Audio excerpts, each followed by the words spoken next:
Welcome to Terrified Tales, where things are about to get unsettling. Before we dive deeper into the darkness, make sure to like and subscribe. Let us know where you're listening from and what time it is. Are you brave enough to be here at night? Now, relax and let the fear take hold. Story 1. The sun had dipped below the horizon, leaving the land bathed in a pale, unearthly twilight. As the group of friends made their way through Webb County, Texas, the hum of the car's engine seemed to blend with the vast silence of the sprawling, empty road. They had been driving for hours, chatting, laughing, their spirits light, but something in the air was changing. The once clear skies had darkened, and an oppressive stillness had descended over the landscape. Ahead, the horizon shimmered in odd, dense mist creeping like an invasive thing, swallowing everything in its path. "Did you see that?" Emily whispered, her voice tight with unease. Her eyes darted nervously to the fog. "See what?" replied Mark, glancing at her from the driver's seat. "Something moving in there. It looked like a shape." "It's just the mist," Mark muttered, though even he felt a prickling sensation crawl up his spine.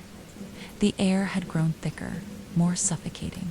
The trees along the roadside seemed to lose their sharp outlines, becoming just vague, looming silhouettes.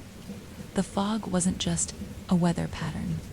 It felt alive. They passed a sign barely visible in the shifting mist that read, "Webb County, 20 miles. But that made no sense. They'd driven far past the county line, or so they thought. Emily squinted at the sign, a strange shiver running through her. It was as though the land itself was bending reality, tricking them into an unfamiliar place. Mark checked the GPS. The screen flickered for a moment before cutting out entirely. Static buzzed from the device, like a broken radio trying to find a signal. "Great," Mark said, trying to keep his voice light. "Just what we need." He tapped the screen, but it remained stubbornly dead.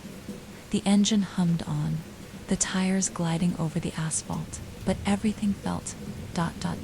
wrong. The faint smell of wet earth mixed with something else, something sour and metallic, like something had died in the damp mist and left only its lingering scent. "Guys, do you hear that?" Alex, sitting in the back seat, spoke up suddenly, his voice trembling. "Hear what?" Emily asked, her eyes scanning the fog that now wrapped itself around them like a blanket dot. At first, there was nothing. Then, faint but undeniable, a sound emerged from the depths of the mist, a low, guttural hum. It was a distant sound, reverberating through the fog, but it felt impossibly close. The air seemed to vibrate with it. Everyone fell silent, straining to listen. "Maybe it's just a truck or something," Mark suggested, but even he didn't believe it. The sound didn't fit. It wasn't mechanical. It was ... human. Emily felt the hairs on the back of her neck stand up. Something was calling to them from within the fog. Something was watching them. "What's that up ahead?" Alex pointed, his finger trembling slightly. There, standing at the edge of the road, was a figure, tall, dressed in black, motionless against the thick fog. Its form was indistinct, as though the mist itself was devouring the details. It could have been a person, or something else entirely. Its head was tilted at an odd angle, as if listening to the approaching car. The low hum grew louder as they neared the figure. Mark's fingers tightened around the wheel, and for a moment it seemed as if the car would drive right past the figure. But as they drew nearer, the figure raised one arm, slowly, in a slow, deliberate motion. He wasn't just standing there, he was waiting. The car slowed almost involuntarily, the tires squealing softly against the wet road. Emily, her breath caught in her throat, turned to look at Mark. "What should we do?" Mark's eyes never left the figure. His hands gripped the wheel with white-knuckled intensity. "We keep going. Just keep going." But as the car inched forward, the figure remained motionless in the mist, its face hidden in shadow then, Without warning, the mist parted just enough for a glimpse. A face, but not a face at all. A grotesque distortion of a face pale, elongated, with hollow, empty eyes that seemed to burn with an unnatural intensity. Its lips moved, though no sound came. "Don't look at it," Emily whispered, her voice barely audible. Too late. Mark's gaze was locked on the figure's eyes. There was something there, something pulling at him. He couldn't look away. The car lurched forward, the wheels spinning slightly in the fog. Then, just as quickly, the figure vanished into the mist, as though it had never been there. A deafening silence hung in the air, broken only by the distant, distorted hum that continued to echo. Deeper now, as if the fog itself was alive with the sound, the friends exchanged uneasy glances, hearts racing. "Okay, that wasn't normal," Alex muttered.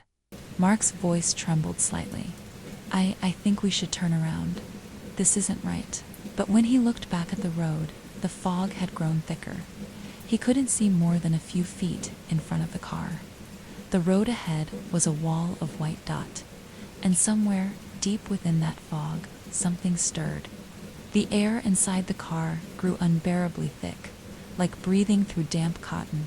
Mark's hands, still gripping the wheel, trembled as he stared ahead into the endless fog. The unnatural hum still buzzed in the distance, a constant reminder of something lurking just beyond their vision, waiting. "Mark," Emily said softly, her voice barely a whisper. "What if we ... What if we turn back?" Mark swallowed hard, his eyes darting to the rearview mirror. But the road behind them was just as cloaked in mist as the road ahead. There was no sign of the figure. There were no signs of anything, no cars, no lights, not even the road markers they had passed moments earlier. It was as if the world had been erased, replaced by this endless creeping void. I can't see anything behind us, Em. There's no way to turn around." He let out a shaky breath. "We'll just keep going a little longer. We'll find something, we have to." But even as he spoke, his own words felt hollow, as though the fog itself had swallowed the hope out of him. He had no idea where they were anymore. This road, this place didn't feel like anything familiar. It was as if they had crossed into some forgotten world, a land where time and space no longer made sense.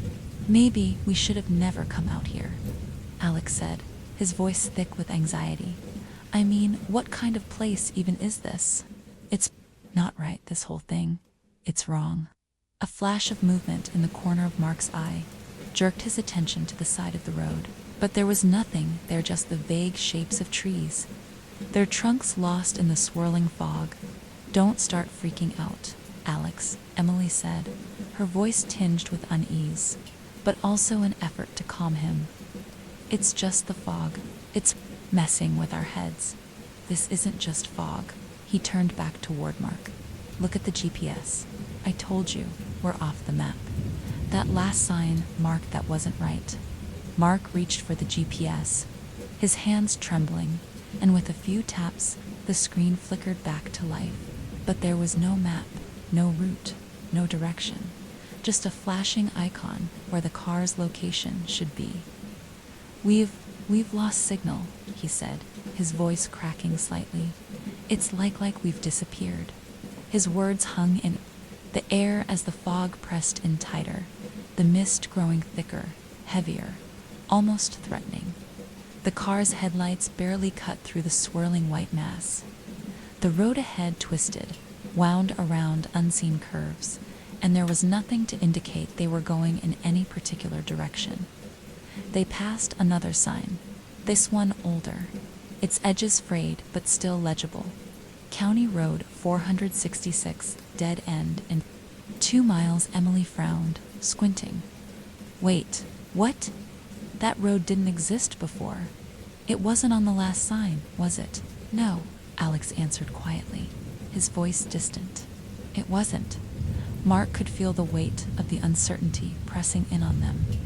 The road ahead seemed to stretch on forever, and the eerie quiet, broken only by the hum in the distance, gnawed at his nerves. It felt as though they were being pulled deeper into a maze with no way out.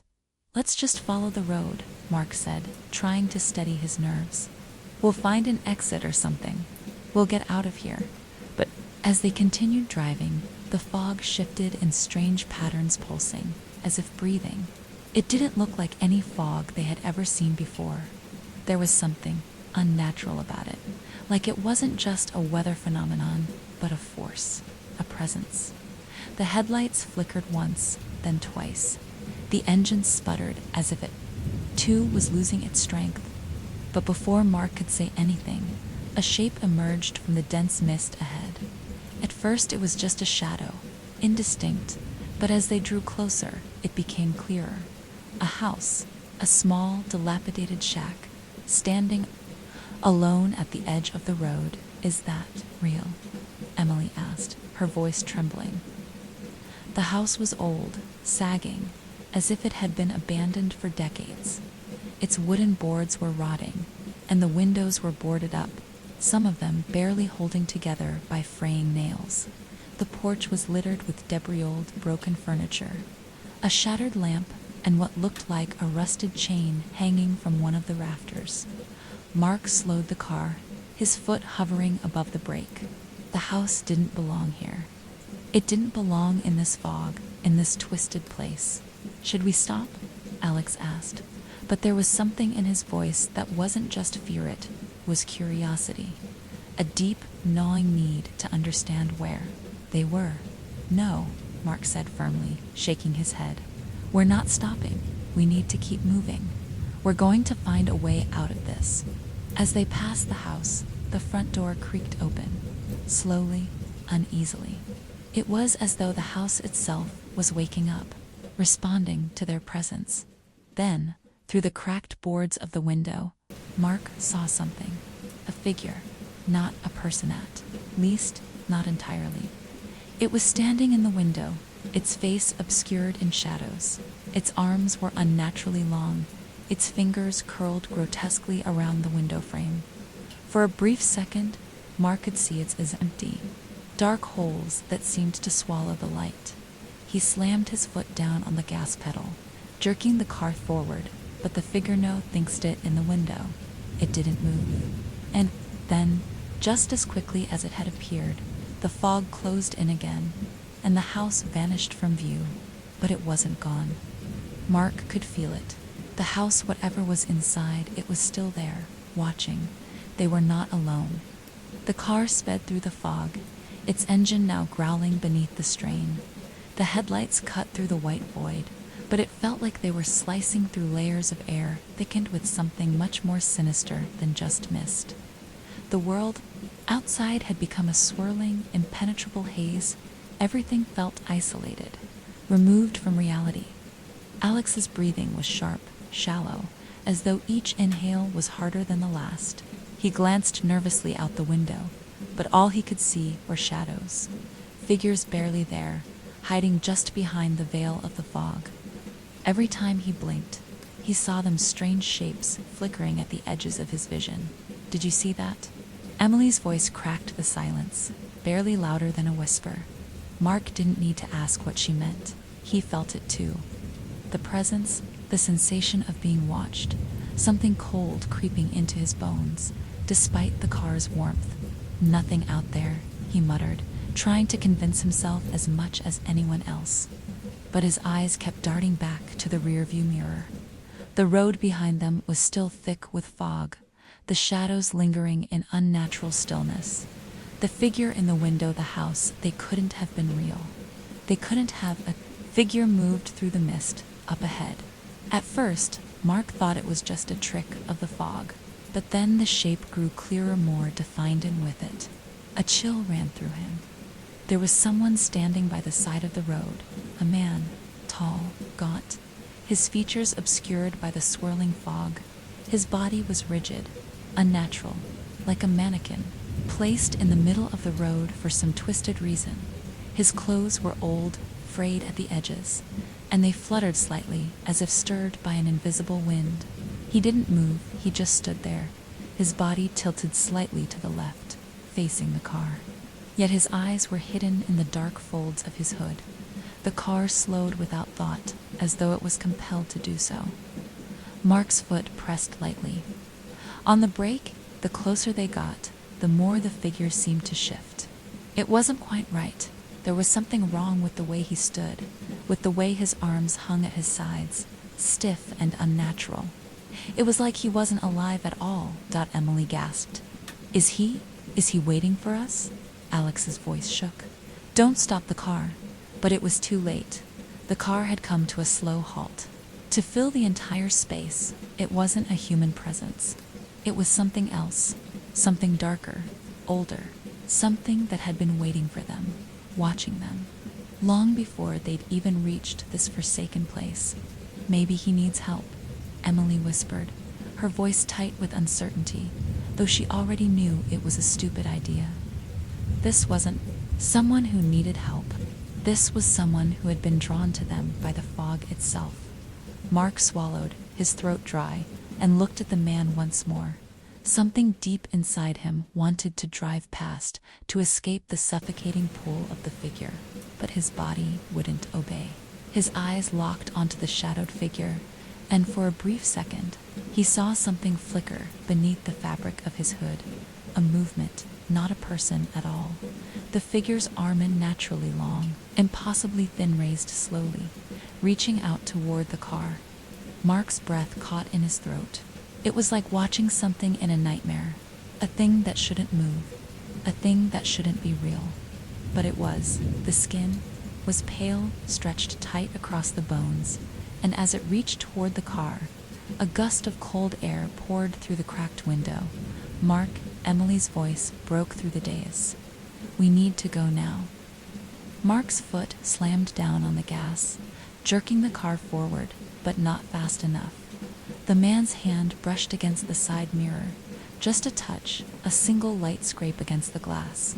It was enough to make the mirror shudder, and for a split second, the world inside the car blinked as though reality had flickered. Like a dying light bulb, struggling to stay on. The man's face, the twisted, hollow face, shifted beneath the hood. And then, the fog itself whispered, a low, rasping sound, faint but unmistakable. Go, back. The words didn't come from the man. They came from the air itself. They were everywhere.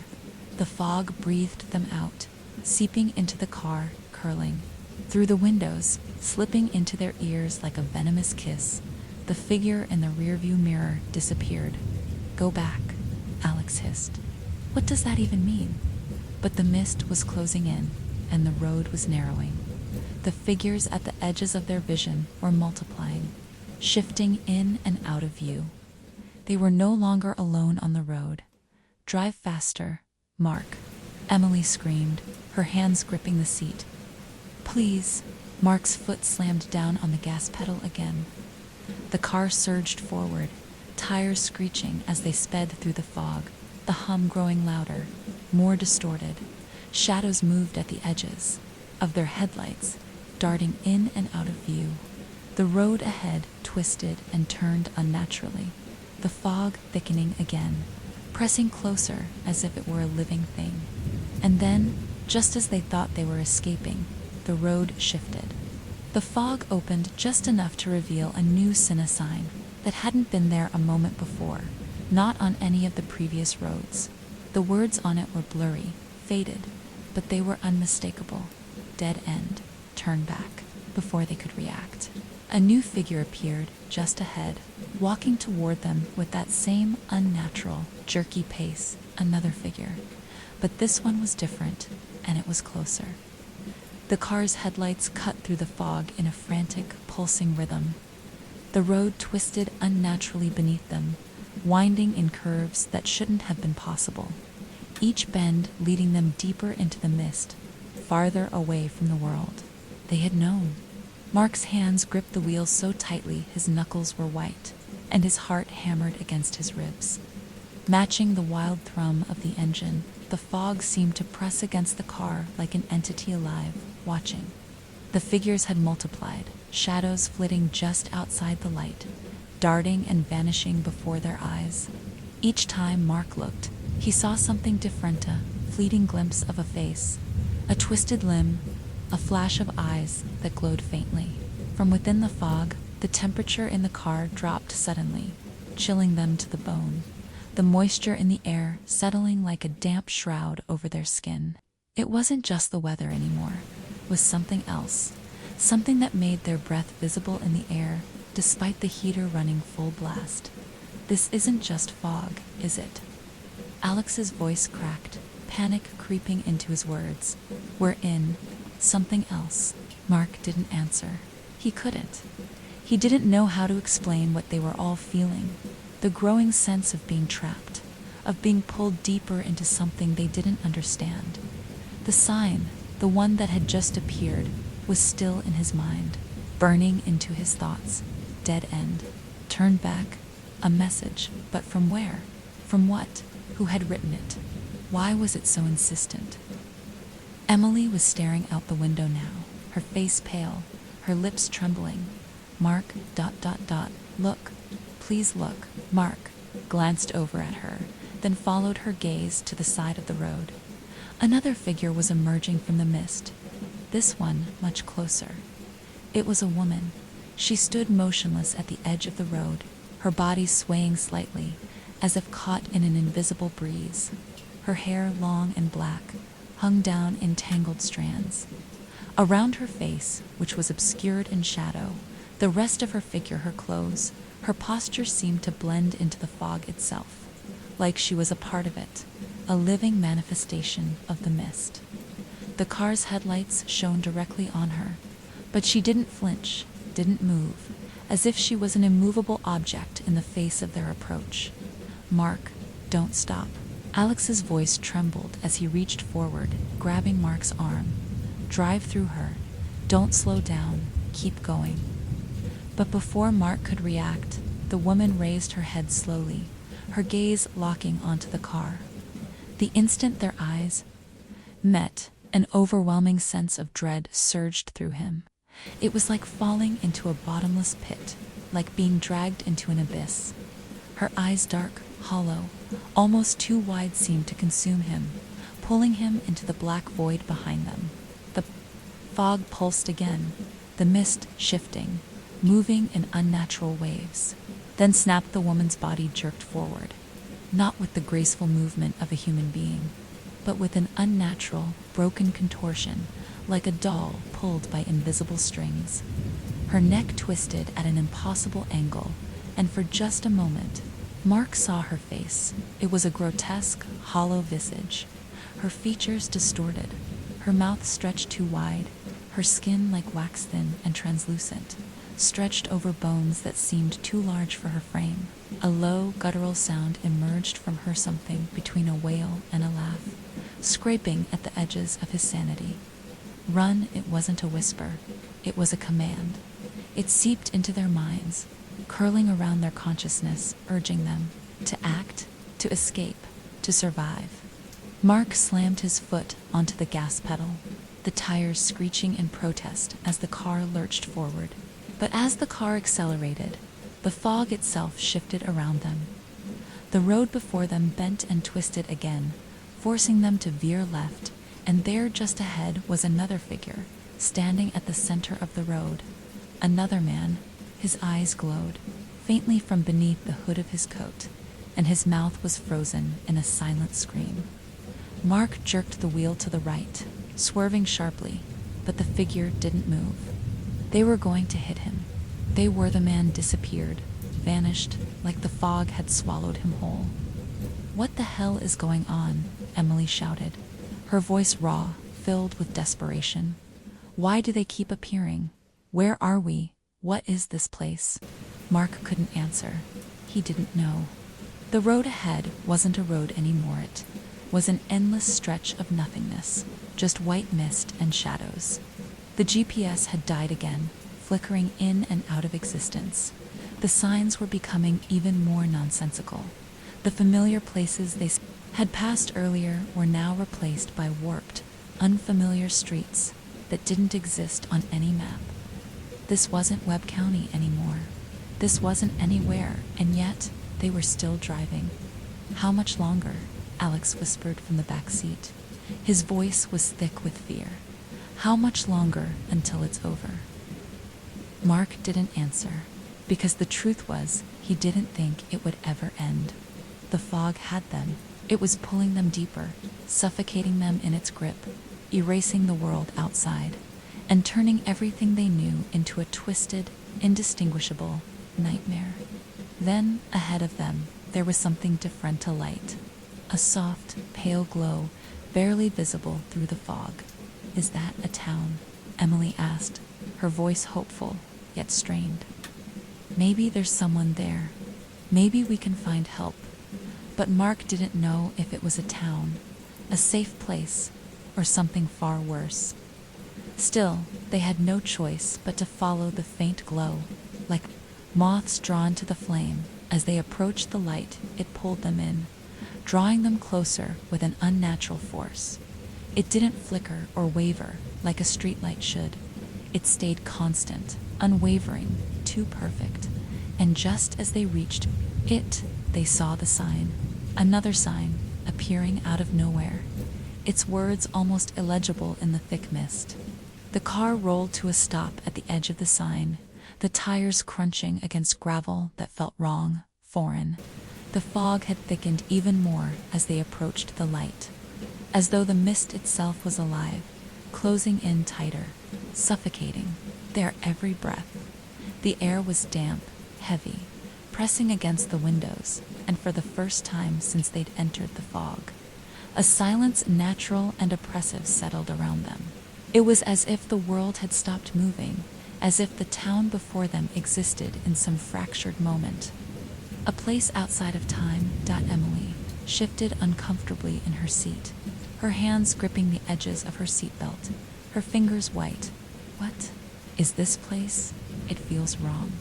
Mark didn't answer.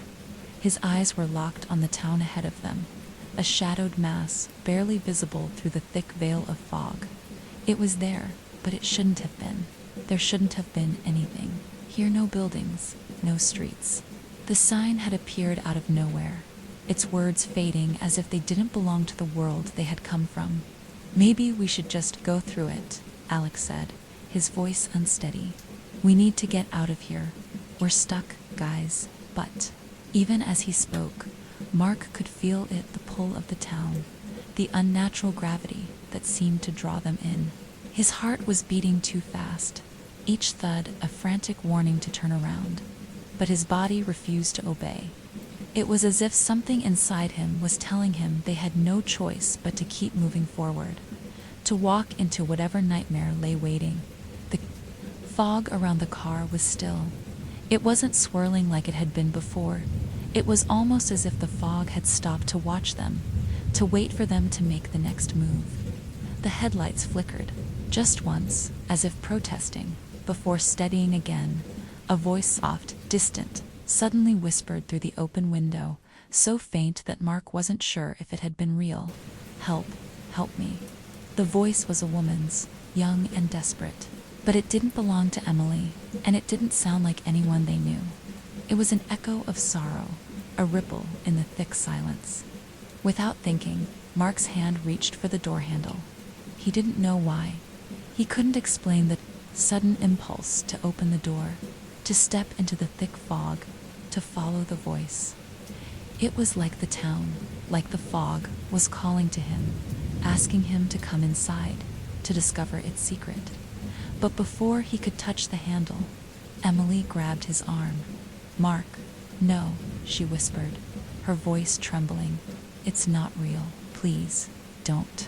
Her words cut through the haze of his thoughts, and for the briefest moment, Mark snapped back to himself. The fog wasn't calling them, it was trapping them. The town wasn't a sanctuary, it was a cage. They couldn't trust any of it. The moment of clarity was fleeting, but it was enough. Mark slammed his hand back onto the steering wheel, as if the contact would ground him, as if it would stop whatever was trying to pull him into the town.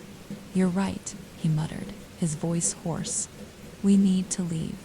But as he tried to reverse the car, the engine sputtered and died. The sudden silence that followed was deafening, broken only by the sound of his heartbeat in his ears. The headlights flickered once more, then went out completely, plunging them into darkness. The fog swallowed them whole. "What the hell is going on?" Alex yelled, his panic rising. "We can't just stop here." "We need to," but the words died in his throat as a soft thud echoed through the car. The kind of sound you hear when someone is knocking on your door. But there was no one out there. Mark's eyes went wide. The knocking came again, louder this time, and it wasn't from the door, it came from the trunk. The three of them froze. Mark's breath caught in his throat, the air in the car suddenly thick with terror. The fog outside seemed to press against the windows like it wanted to get in, like it wanted to join them in the suffocating confines of the car. The knocking came again, this time harder, more insistent. It sounded like something or someone was trapped inside the trunk. Mark could hear something scraping, like nails against metal. Something was moving. Someone was moving. "Don't open it, Mark. Whatever it is, don't open it," Emily said, her voice trembling. She grabbed his arm, her fingers digging into his skin, holding him back, even as her own body trembled with fear. "I have to," Mark whispered. He wasn't sure why. It was like the fog itself was compelling him to do it. "I have to know." Alex, wide-eyed, shook his head furiously. "No, are you insane? You don't open the door. Not with that out there." But Mark had already gotten out of the car. He was already moving toward the trunk. He could feel the weight of the fog closing in, pressing down on his shoulders, making every step harder, as though the ground itself was trying to pull him into the earth. The sound of the knocking grew louder, more frantic, and something inside him told him that whatever was in the trunk, it knew he was coming. He reached the back of the car and stood there for a moment, hesitating. His hand hovered over the latch, and for a moment he considered stopping.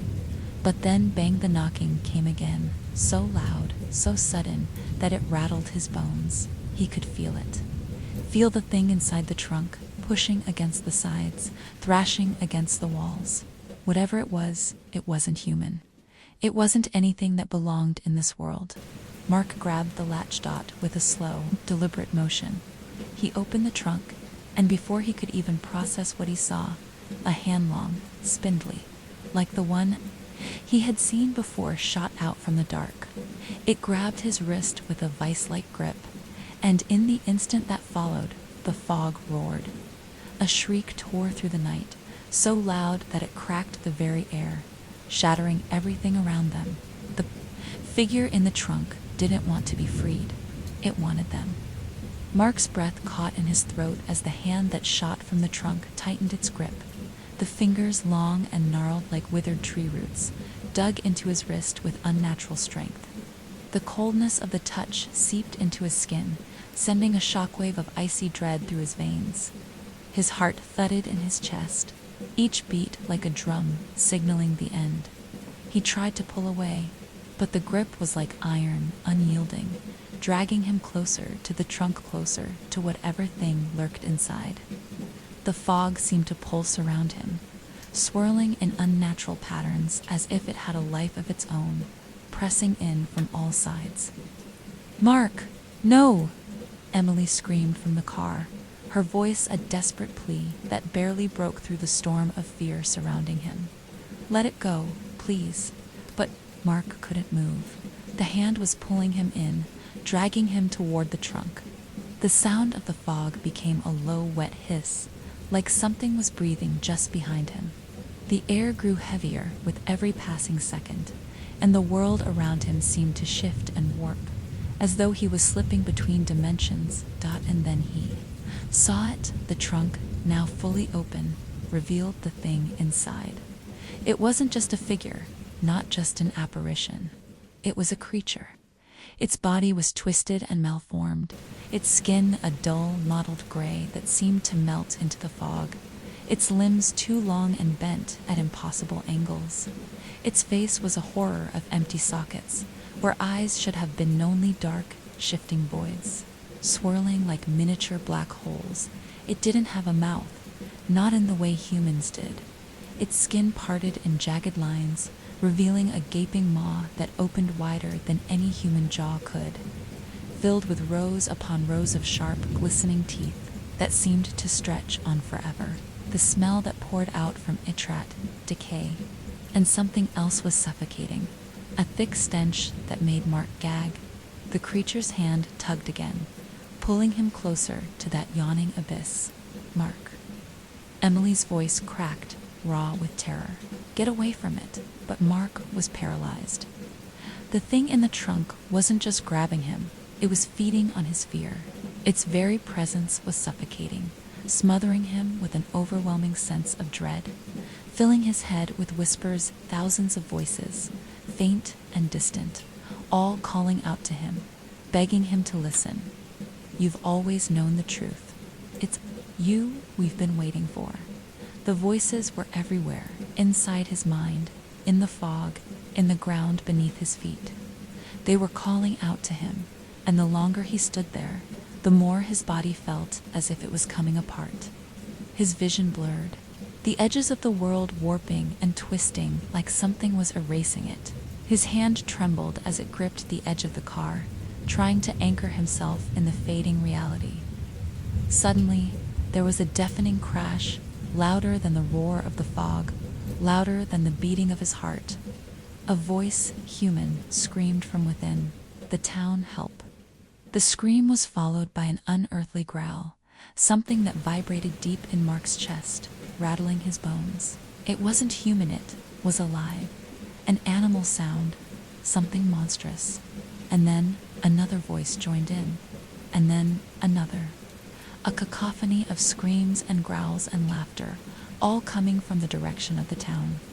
It's a trap, Mark whispered, his voice thick with realization, his mind struggling to keep him grounded. This whole town, it's a trap. His heart pounded harder, faster, as the reality of what was happening began to sink in. The fog, the figures, the creatures, they weren't just random. They weren't accidents. They were part of something much darker, something that had been waiting for them. This town wasn't just a dead place, it was a prison, and they had been lured here. The creature's hand tightened its grip on Mark, pulling him closer still. His breath was coming in ragged gasps now, and his vision was narrowing, everything fading except for that terrible maw. It was close now, too close, the creatures. Twisted limbs stretched further, and Mark felt a sharp, unnatural pain shoot through his chest as its jagged fingers brushed against his skin. But then, just as his body began to give in to the horror of it all, something shifted in the air. Sudden, sharp change, as if the very atmosphere had thickened, had changed. The whispers ceased, the growls from the town stopped, and for a split second, Mark could hear his own breath, slow and steady, as if everything was suspended in time, and then snap. The grip on his wrist loosened. Mark didn't question it. His body moved on its own, as though instinct had overridden reason. He stumbled backward, falling to the ground, gasping for air, his heart beating faster than it ever had before. The creature shrieked a sound like nails on a chalkboard, and, as it did, the fog shifted violently, recoiling back from the trunk as if something inside it had just broken free. For the briefest moment, Mark saw a flash of something inside the fog, a figure, a shadow, moving with inhuman speed before the mist swallowed it whole. The hand let go, the creature retreating into the dark of the trunk, leaving Mark gasping, shaking on the ground, his body numb with terror. He didn't understand what had just happened. He didn't understand why the creature had released him, why the fog had pulled back, why had everything stopped for that one terrifying second.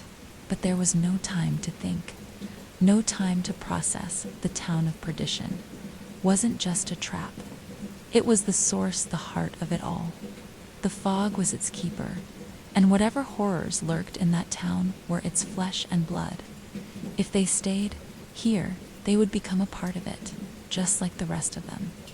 Mark scrambled to his feet, his legs shaking. He turned back to the car, where Emily and Alex were staring out of the windows, their eyes wide with fear. Emily's hand was pressed to the glass, her mouth moving silently, as if trying to say something. But Mark couldn't hear her. All he could hear was the pounding in his chest, the shrill ringing in his ears. The town was alive, and it was waiting. For them, without thinking, Mark ran toward the car, his feet stumbling over the gravel. He yanked open the door, slamming it shut behind him. As he threw the car into gear, the engine sputtered and roared to life. "Drive, Mark! Drive!" Emily screamed, her voice wild with panic. And as the car sped forward, the fog seemed to close. In behind them, swirling in a vengeful fury. Mark's eyes darted to the rearview mirror. He could see it now, the shadowy figures, the phantom shapes. Chasing them through the fog, they were all around them. And just when he thought they might escape, when he thought the town, the fog was behind them, he saw something in the distance.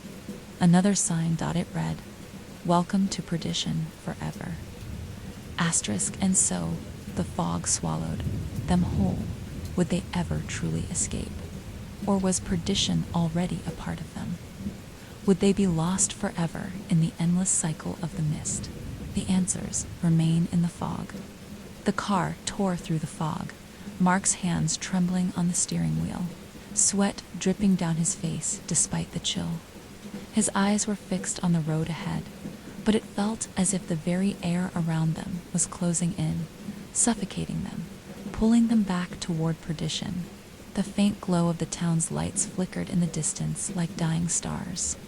And for a moment, Mark couldn't tell if it was still behind them, or if they were driving straight into it.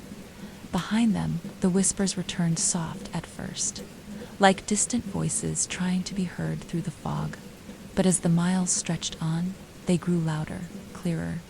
They weren't just whispers anymore. They were words calling to them.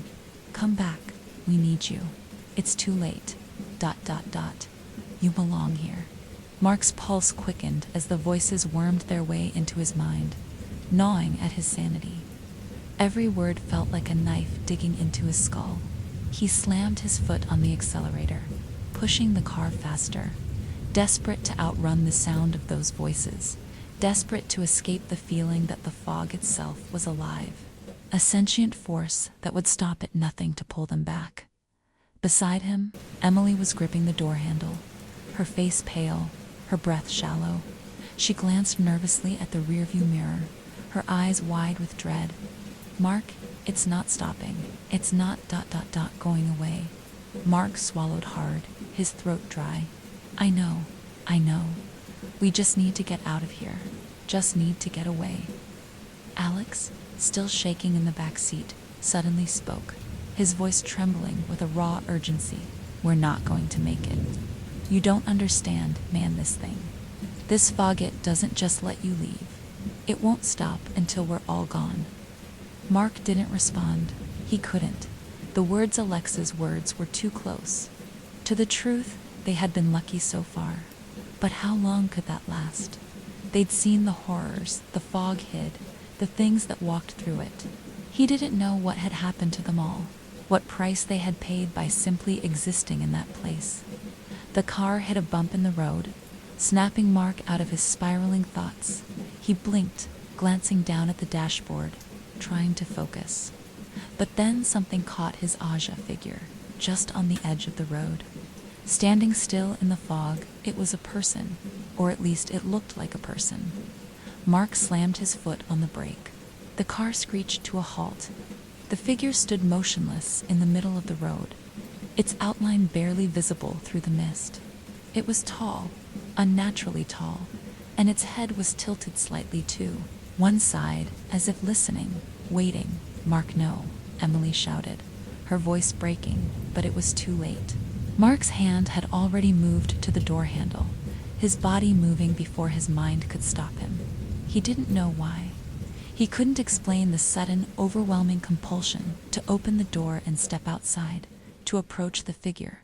"Don't Go out there, Alex screamed, panic rising in his voice. But Mark didn't listen. The air was thick and choking, and each breath seemed to pull him closer to the figure. He swung the door open, the fog instantly creeping into the car like a living thing curling around his feet, reaching for him. The figure stepped forward. Mark's heart froze in his chest. It wasn't human, at least, not entirely. Its limbs were too long, its skin too smooth, its movements jerky and unnatural. Its face was obscured by shadows, but he could still feel it watching him, studying him. And then its mouth opened. The sound that came from it wasn't a voice. It wasn't even a scream.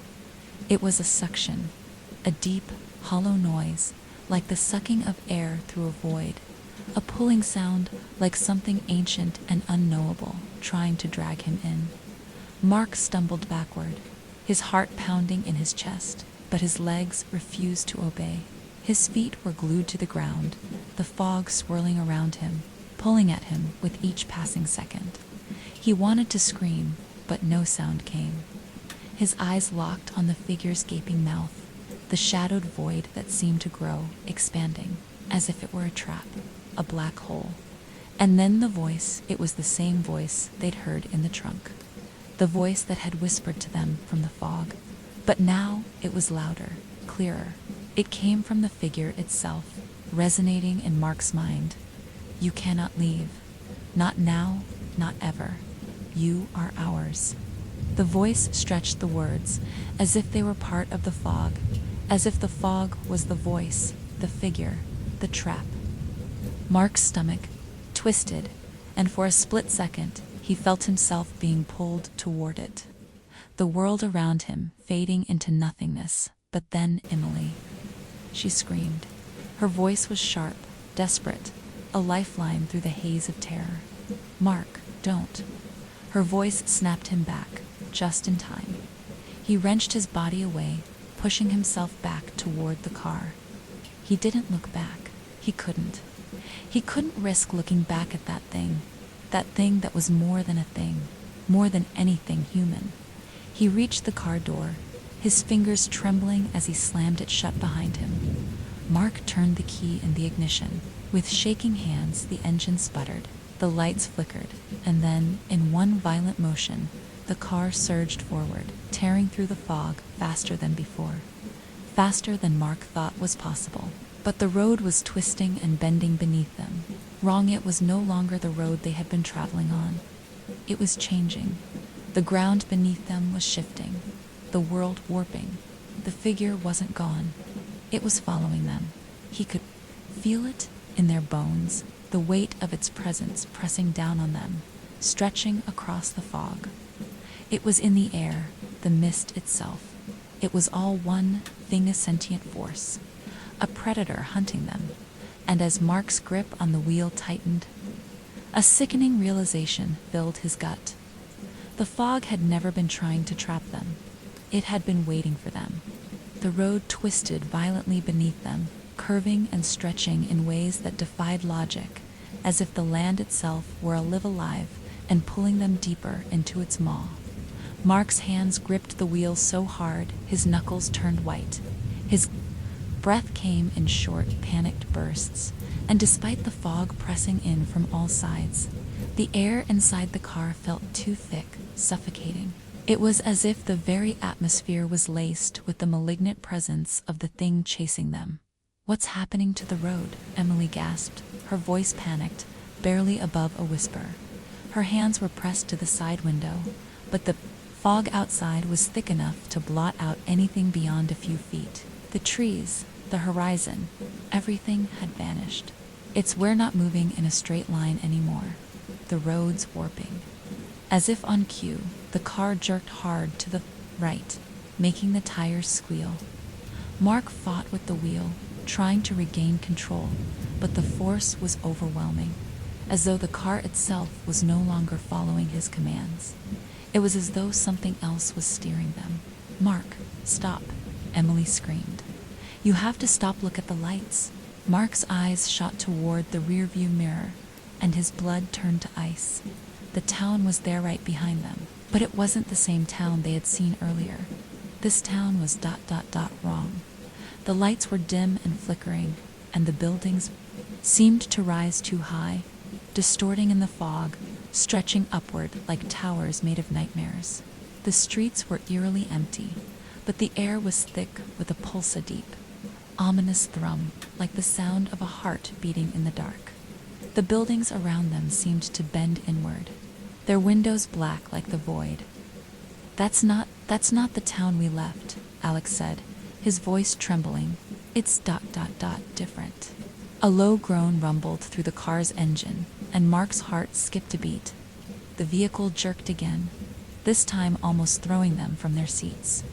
The tires screeched as if fighting against some invisible force. The fog outside seemed to pulse now, moving like a living thing, crawling toward them from all sides. The road had become a liquid, bending and twisting like it had a mind of its own, each curve a mocking reflection of their attempts to escape. And then the fog parted briefly. For a moment, a sliver of clarity.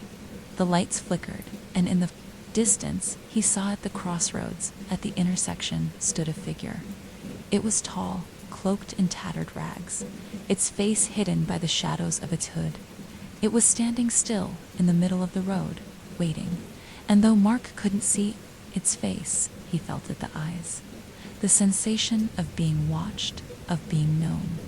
"Who is that?" Emily asked, her voice trembling. Mark's grip tightened on the wheel. He could feel the fog pressing against his skull, squeezing at his brain as if demanding answers. "I don't know," he whispered, "but I don't think we have a choice." Before anyone could protest, Mark swerved the car toward the figure. The moment they crossed the intersection, the world shifted. The car shuddered violently, throwing them all against their seatbelts. A deafening silence followed dead air. And then the road disappeared. Mark slammed on the brakes, but it was too late. The car lurched forward, its tires screeching on nothing. The fog surrounded them, pressing in. The fog that no longer felt like mist, but like something tangible, something pressing against them. The sound of a heartbeat, deep and slow, echoed in the distance. But it felt wrong. Not a natural heartbeat, something old, something ancient. The figure on the crossroads was gone, but as Mark stared into the thick, swirling fog, a horrific realization crept into his mind. The fog itself was the town. It was the entity, the source of this twisted, horrific place. Everything they had seen, the phantom hitchhikers, the spectral animals, the shadowy figures, was just a part of it, a reflection of it, and now they were inside it. What did we do? But Mark couldn't answer. The world around them was warping, bending in on itself. It felt like they were falling, no sinking, like the very ground beneath them was being sucked away. The fog, it was a prison, and it was pulling them deeper into the heart of perdition. The car's interior lights flickered once more, and Mark's heart thudded in his chest like a drumbeat. He stared at the rearview mirror, but what he saw made his stomach drop. A figure was standing behind them. It wasn't the figure from the crossroads. No, this one was different. It was a man, or what looked like a man, but his skin was rotted, decaying like the remains of something long dead. His eyes were hollow, black voids. His mouth was stitched shut, but blood seeped from the corners, staining the rags that hung from his body. He raised a hand toward them, his fingers twisted and broken. The air thickened. The heartbeat grew louder, closer. The fog was alive, feeding off them, consuming them. "We need to stop," Alex shouted. "We can't outrun it. It's pulling us in." Mark slammed his hands on the steering wheel, the grip breaking, his fingers twitching as he fought to regain control of the car. But the engine stalled, sputtering out in one final gasp. And then, in the oppressive silence that followed, a sound emerged, a laugh. Low, deep, filled with ancient malice. Town, it was the fog dot, and it was never going to let them go. Time had stopped, or at least it felt like it. The car sat frozen in the heart of the fog, its engine sputtering in vain, as if it had given up on them just as much as they had given up on themselves. The heavy silence was suffocating, broken only by the sound of ragged breathing and the pulse. The heart beat a deep, resounding thrum that reverberated through the car, through the very air they breathed, pulling at their nerves. Mark couldn't move. His fingers gripped the steering wheel so tightly that the bones in his hands ached, but his body refused to respond. Everything felt numb, distant, as though his limbs were no longer his own. He couldn't even look at the rearview mirror anymore, but the memory of that decayed figure with its black, empty eyes haunted him like a nightmare he couldn't escape. It felt as though the thing had already reached into him, pulling apart his insides, unraveling him bit by bit. What is that sound? Emily whispered from the passenger seat. Her voice trembled, the words barely more than a breath. Mark, please, make it stop. It's too much. The sound was coming from everywhere now. From the walls of fog, from the ground beneath them. It was an incessant, drumming heartbeat, louder and faster with each passing second. It was the rhythm of something waking up, something ancient and hungry, drawing strength from their fear. Then, as if on cue, the lights inside the car flickered, and the air grew even thicker. Emily flinched, pulling her legs up onto the seat, as if she could somehow protect herself from the oppressive weight that pressed against them. Alex, his voice barely audible, spoke from the back. It's not just a town. It's a graveyard. This place, it traps people. It takes them. Mark's eyes flickered to the rearview mirror against his will. There it was, again, the figure. Closer now. Its hand was pressed against the window, its skin rotting, as though it had been lost in the fog for centuries. The stitches on its mouth seemed to pulse, a low, sickening squelch that sent a cold shiver down Mark's spine. No. Mark whispered. Barely a sound. He could feel the words inside him, but they were useless. There was no escape. No, it's not real. It's not real. But he knew.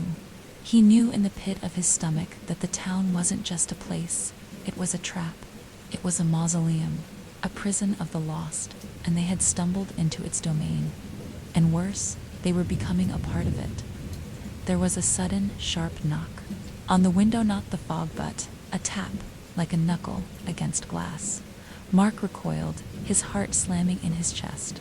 Please don't, Emily choked, her voice barely above a whisper. Mark turned his head to the left, unable to tear his gaze away from the window. A pale hand, thin and skeletal, was pressed against the glass. The fingers were long, the nails cracked and yellowed. He could see the veins beneath the skin, black and mottled. And when he looked closer, his breath hitched in his throat. The face was familiar. It was a face he had seen in his dreams, a face from his past, from years ago, when he had been younger. It was the face of a girl he had known as a child. Her eyes were wide and vacant, her skin ashen, her mouth drawn into a thin, unnerving smile. Her long, dark hair hung limp. Around her face, the strands moving as though caught in a wind that wasn't there. Mark's stomach churned. He knew this girl, but she had died. She had died years ago, back when he was just a kid. The girl from his childhood, Bethany. The memories came crashing back, unwelcome and dark. He remembered the accident, the crash that had stolen her life. She had been in the car with her parents when it went off the road during a thick fog, much like the one surrounding them now. But Bethany had never returned, not in any form, and yet, there she was, her ghostly form pressed against the car window, smiling Mark. It's time, Emily whispered, her voice strained. We can't stay here. We need to get out. We need to. The car door slammed open. Mark barely had time to register what was happening. His heart leaped into his throat as he spun around, but it was too late. Emily was already halfway out of the car, her body jerking as if guided by some unseen force.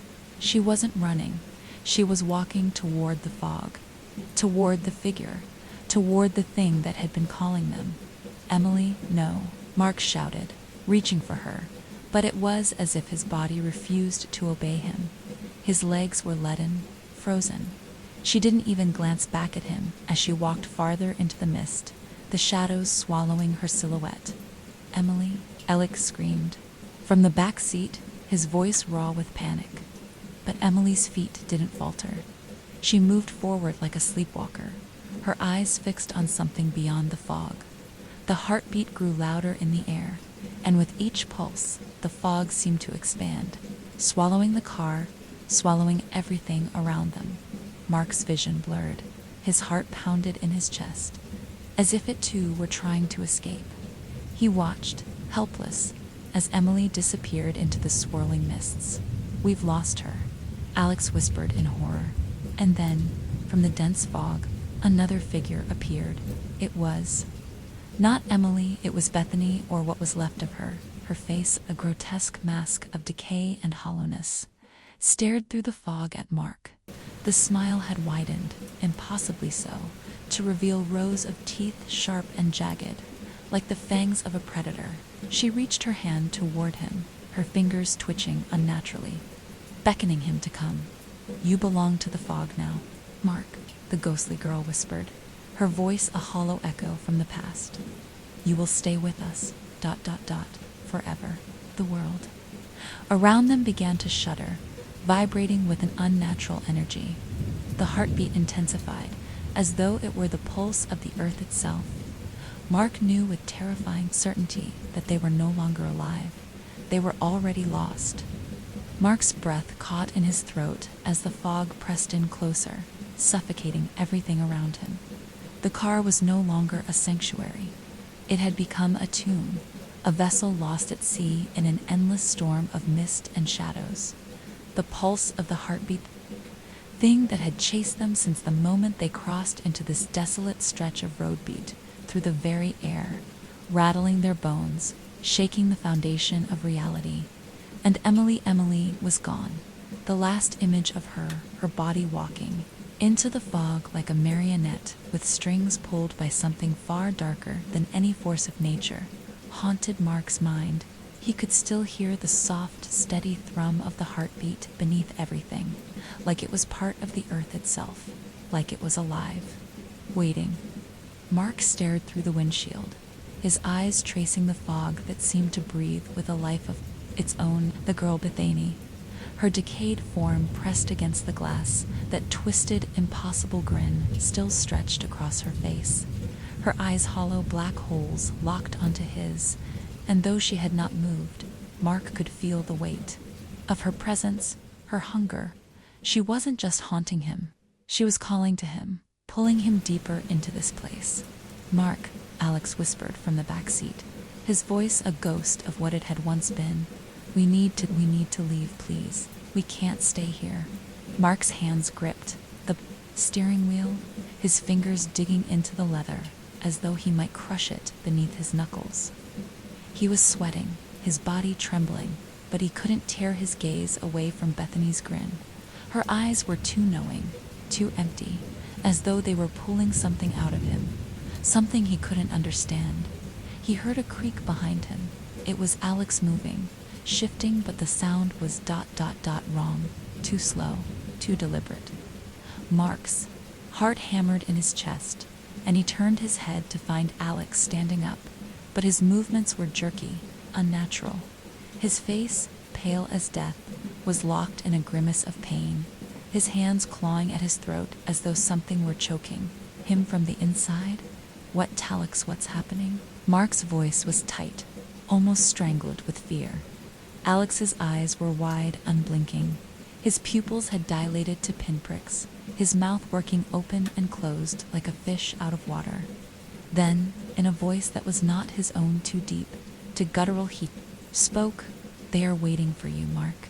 The words made Mark's stomach churn. He recoiled, but his body refused to move, refused to let him leave. His heart beat louder now, louder than ever before.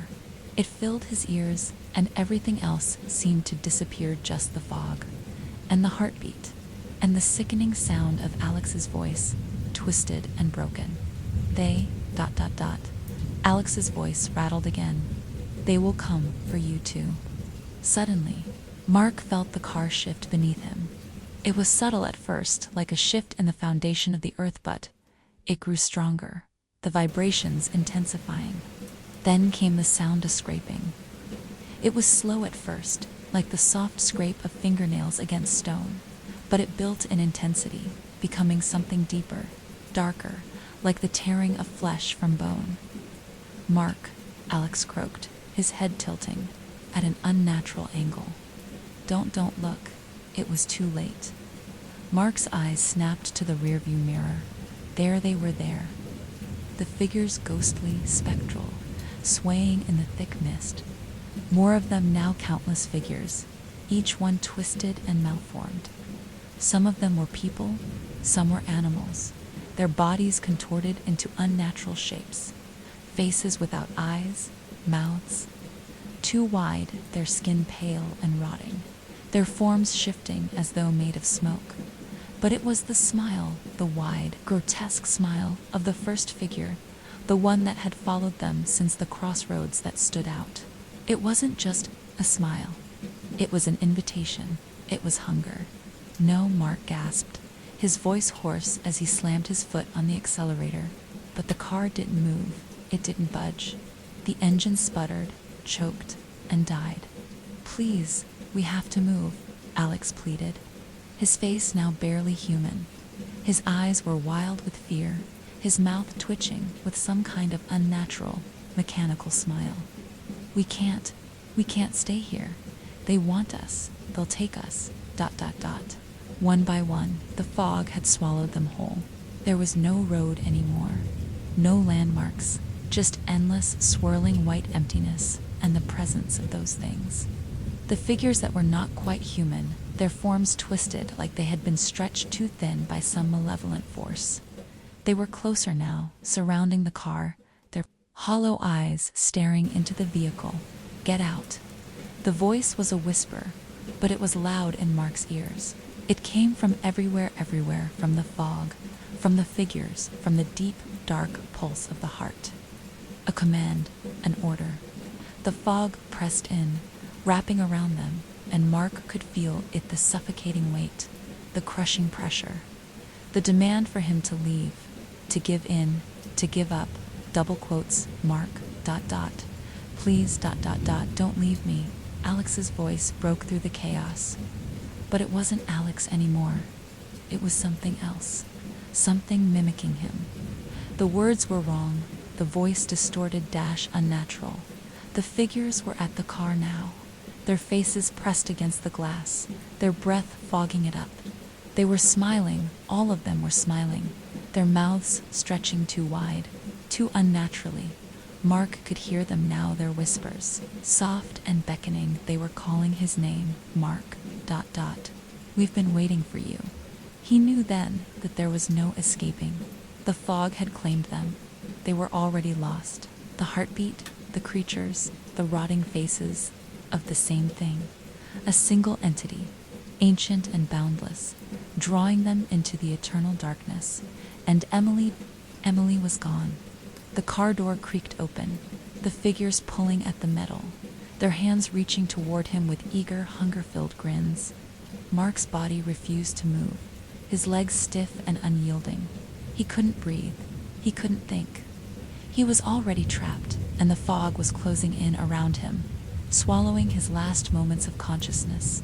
And as the last breath left his lungs, the fog wrapped around him like a lover's embrace, pulling him into the endless night. The car wasn't a car anymore. It had become a coffin, a hollow shell that floated somewhere between the living world and the realm of shadows. Mark felt it now, deep in his bones, a tremor of reality cracking.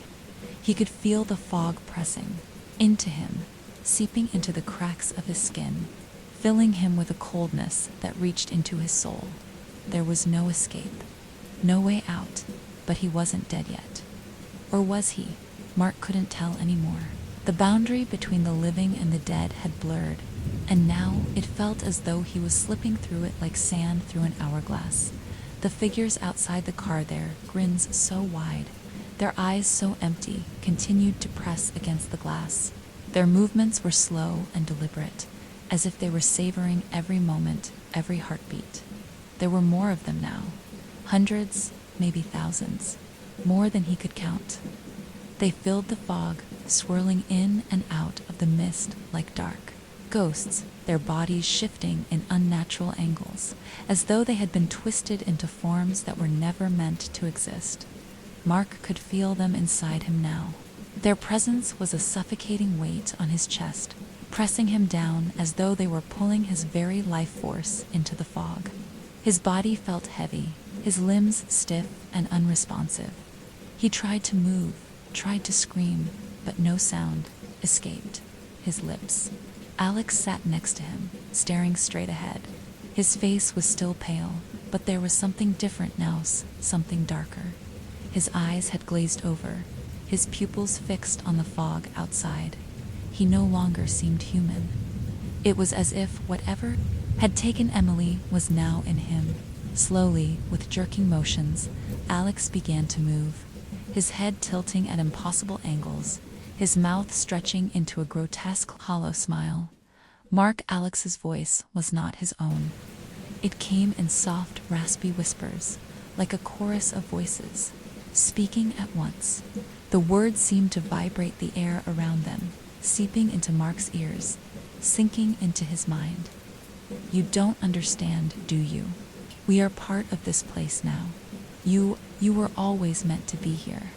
Mark turned to Alex, his heart hammering in his chest, but his body refused to obey. His eyes locked onto Alex's, and it was then that Mark realized that Alex was no longer Alex. The man he had known, his best friend, was gone. The thing that sat next to him was just a puppet, a vessel for something much older, much darker. The smile on Alex's face stretched farther now, beyond what should have been possible, his lips splitting as if his skin was tearing apart to let the grin through. The sound of cracking bone echoed in Mark's ears, and a low, guttural growl came from deep within Alex's throat. It wasn't a human sound. It was something primal, something ancient and hungry. And then Alex spoke again, his voice warped, like the sound of stones scraping across metal. "It wants you, Mark. The fog wants you. And when you belong to it, you will never leave." Mark's body began to tremble uncontrollably. The sweat poured down his face, his eyes darting around. The car, but there was nothing to see. The fog outside had become an impenetrable wall, a living thing that surrounded them, enveloped them in its suffocating grip. There was no escape, no way out. But then there was a sound, a faint crackling like the noise of static on a radio. At first, it was so faint that Mark almost thought he was imagining it. But then it grew louder, clearer. A voice, no voices, low whispering voices, hundreds of them, all speaking at once. They were calling to him, calling his name, Mark, come to us. The voices were everywhere now, surrounding him, filling his mind. The more he tried to ignore them, the louder they became. They echoed in his thoughts, pulling at his consciousness, pressing down on him, drowning him in their calls. Mark, "We've been waiting for you." His vision blurred. The figures outside the car were moving again, swarming around the vehicle, like moths drawn to a flame. They circled the car now, their movements a strange, hypnotic dance, their grins never fading. Their eyes, dark and empty, seemed to be pulling him in, sucking the life out of him with every passing second. It was then that Mark saw something that made his heart freeze. In the center of the fog, at the edge of the car's headlights, there was a shape of figure standing still. Its outline was indistinct at first, just a shadow among shadows. But as Mark's eyes focused, it became clearer. A figure in a long, tattered coat. and it was watching him, staring at him. Mark couldn't breathe. This figure, was different. It wasn't like the others. The others had been twisted, deformed, but this one was still human. Its face was hidden in shadow, but there was something wrong with its posture, something unnatural about the way it stood, as if it was waiting for Mark to notice it. The figure raised a hand, its long, bony fingers reaching toward the car, and with that movement, everything changed. The air in the car grew cold, and naturally cold, as if the temperature had dropped below freezing in an instant. Mark's breath came out in visible puffs, and the fog seemed to thicken around them, pressing in from all sides. The heartbeat, the pulse that had been echoing through the fog, grew louder, more frantic, until it filled every corner of his mind. And then, in a voice that was both terrifying and familiar, the figure spoke. "It's time to go, Marks." Blood ran cold. He knew that voice. He knew it, but he couldn't place it. It was ... too distant. Then the figure began to move toward them, its steps slow and deliberate, the fog swirling around its form. With each step it took, the fog seemed to tighten, the pulse growing faster, more intense. And as it came closer, the lights of the car flickered once more, and for a moment, just a split second, Mark saw it. The face, it was the face of a man he had known from his past, a man he had tried to forget. The face of his father, but it was wrong. His father's eyes were empty, hollowed out like dark pits. His lips stretched into that same wide, grotesque smile. His father was dead, and yet there he was, smiling, reaching toward him, Mark. Come home. Mark's body went cold. The fog was closing in around them, and the pressure was unbearable. He could feel the presence of the thing, his father, so close now, its voice a whisper in his ear. It was too much. It was all too much. The fog was pulling him in, and Mark knew, deep in his soul, that the end was near. The moment Mark saw that face, that twisted reflection of a man he once knew, something inside him shattered. The world around him had already begun to fracture. Time had lost all meaning, and the fog had become a living thing pressing down on him from all sides. It was more than just a storm. It was an entity. It had a will, a hunger, and it was not done with him yet. Or something that wore his father's face took another slow step forward, the mist swirling at its feet like a dark ocean. The grin never left its face, not even as the air grew frigid, biting at Mark's skin. The car's windows fogged over, but the reflection of the figure still pressed through, burned into the glass like a scar. "You've always been afraid." The voice rasped, a whisper that crawled under Mark's skin. It was his father's voice, but it was wrong, distant, hollow, and faintly echoed, like it was coming from a deep, dark pit. "Afraid of the fog, afraid of the dark, afraid of me, ... Mark's heart pounded against his ribs, the beat of his fear sinking with the thrum of the heartbeat that pulsed through the fog. He tried to speak, but his throat was dry, so dry he couldn't swallow, couldn't form words. He could only stare, his eyes wide, terror clawing at him from the inside. Was this a trick? Was this really his father? Or was it just another thing, another trick of the fog, another false reflection? Alex, still sitting motionless next to him, let out a low moan, his head slowly tilting toward the figure outside. His pupils were pinpricks, his face locked in a grimace. It was as if Alex was being slowly consumed from within, his mind fracturing, little by little. But there was something else in his eyes, something that wasn't fear anymore. It was acceptance. "Don't you see?" Alex rasped, voice barely a whisper. "This is where we belong, Mark. This is what we've always been meant for." His head jerked upward, his mouth stretching wider, impossibly wide. The skin around his lips cracked open, revealing teeth sharp, jagged like a predator's. The grin was becoming the same, twisted, thing that had haunted them all. It wasn't Alex anymore. It wasn't even human. Mark wanted to scream, but his voice was caught in his chest, locked inside like a trapped animal. His hands clenched the steering wheel so tight his knuckles burned, and the darkness outside seemed to press harder against him. Then the heartbeat grew louder. Thump, dot dot dot dot, thump, dot dot dot. It was no longer just a rhythm, it was a warning. Let us in, his father's voice whispered again, and this time it was coming from everywhere. The fog crawled inside the car now, thick as smoke, filling Mark's lungs with a cold, unnatural breath. His vision began to blur, the outline of the figure becoming hazy, indistinct. But Mark could still feel its presence, still hear the whispering. He could feel the pull of it, the way the fog called to him, beckoning him to join it. The mist inside the car was growing, denser now, swirling around them like a living thing. His hands were growing numb from gripping the wheel, and his skin was starting to tingle, the cold creeping under his clothes. He could feel at them the figures outside, pressing against the car, their hands, those fingers, dragging along the metal, scraping, tapping, reaching. Let us in, Mark. His father's voice came again, this time with a deep, guttural growl beneath it. The grin outside the window stretched impossibly wide, and the figure's hand rose, its fingers long and gnarled, like twisted tree roots. They tapped against the glass, soft at first, like a caress, and then harder, more insistent. The car shook, the heartbeat thudded, and the mist pressed in tighter, so thick it was hard to breathe.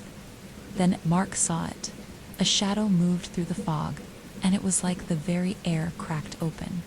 The figures surrounding the car parted just for a moment, and through that gap, Mark saw something else, someone else in the mist. It was Emily, her face pale as death, her hair matted with damp strands, stood just beyond the fog. Her eyes were wide, empty, staring straight at him.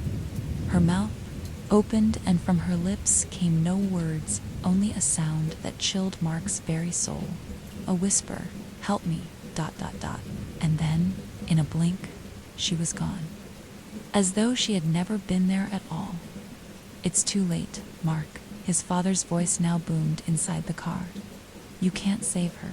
You can't save anyone." The words hit Mark like a physical blow. They tore through him, tearing apart whatever was left of his resolve. He looked at Alex, whose body was now jerking, twitching. He could see the very soul being dragged out of him, piece by piece, sucked into the void of the fog. "It's too late," Alex whispered, his voice not his own. His grin was wide to widened. Mark could see the darkness in his eyes. The same darkness that had taken Emily, the same darkness that now reached for him. Mark had no choice but to look outside again. The figure, his father, was closer. The fog had gathered around it, giving it substance. It was now standing at the front of the car, just inches away. Mark could see every detailed smile, stretching wider still, the eyes black pits, hollow and endless. "It's time," the figure said, and the fog around it twisted, contorting into shapes that made no sense, shifting like an ancient nightmare given form. Its hand reached toward the door. "Come with us, Mark. There's nothing left for you in the world you came from. Let the fog claim you." The hand came closer, its fingers too long, the nails too sharp. Mark felt the pull then, like the air itself was being drained from his body, like he was sinking into an ocean of darkness, into the very heart of the fog. He had no choice but to reach for the door. The cold metal beneath his fingertips burned with an icy fire. The moment his hand touched the handle, the fog flooded into the car, overwhelming him, choking him, and then a scream. Mark's scream. The moment Mark's fingers touched the door handle, something inside him broke completely. The fog flooded into the car, thick as smoke, coiling and crawling around him like a living thing. His chest constricted, his breath coming in short, desperate gasps. It was cold, so cold that it burned. He felt it, then the pull, like a rope tightening around his ribs, dragging him out of the car. The figures outside were still there, pressing against the glass, their faces stretched into grins too wide to be human. The heartbeat that had once felt distant now felt like it was inside him, thundering in his chest. It wanted him. The fog wanted him. "Don't fight it, Mark." The voice came again, his father's voice, but so much deeper, darker. "It's always been meant to be this way. You've always belonged to us." Mark's pulse raced in his throat, and he could feel something inside of him unraveling. Everything that had once been solid, real safe was crumbling. The fog was invading his mind, clouding his thoughts, weaving through his memories like an infection. He could hear whispers now, rising from the mist, echoing in every corner of his mind. "Let go," they said. The voices of his friends, his family, their voices were hollow, far away, but he could hear the desperation in them. They weren't themselves anymore. Let go, Mark. It was a siren's call, a pull so strong, so deep, that it threatened to drown him, but just as his hand was about to turn the handle, he stopped. A single, terrible thought pierced through the fog in his mind. "If I leave, I'll be like them." His father's face had been nothing more than a mask, a hollow imitation, and Alex was gone. The fog had taken him, twisted him into something that could no longer be called human, but Mark could still feel something, the faintest spark of his own self, deep inside. With a violent jolt, Mark yanked his hand back, pulling away from the door. His breath was ragged now, his pulse erratic, as he forced his eyes open, blinking away the mist that blurred his vision. The shadows outside the car seemed to move in sync with his heartbeat, the pulse of the fog quickening with his fear. "You can't escape," the voice said again. But this time, it was not his father's. It was something else, something older, something darker. The fog wasn't just a storm anymore. It wasn't just a mist. It was an ancient presence, an entity that had always been here, waiting. "You're already ours. We've always been with you." Mark's hands clenched around the steering wheel again. He tried to look away, tried to focus on anything other than the figures outside, their faces now contorted in grotesque rapture, their hands scratching at the glass. But it was impossible. The mist was in his head now, filling his thoughts, whispering to him from every corner. He couldn't tell what was real anymore.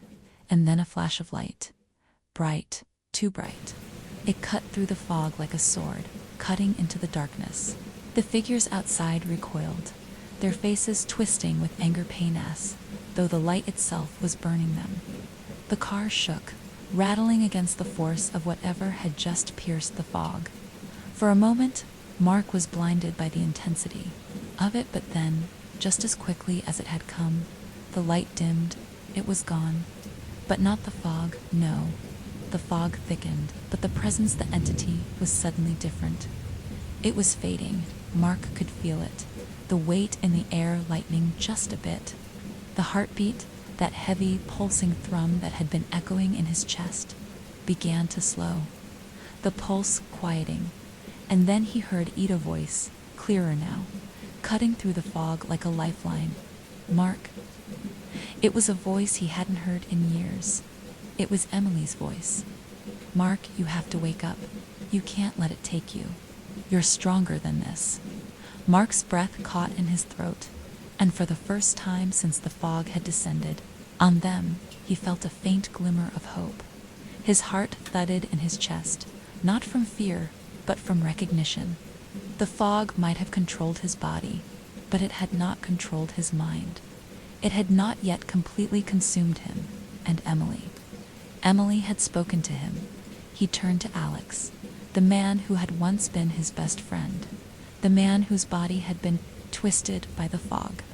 But even now, something inside Mark still clung to the hope that Alex could be saved. There was still a flicker of life in him. "Alex," Mark whispered, his voice raw, shaking. "Please, ...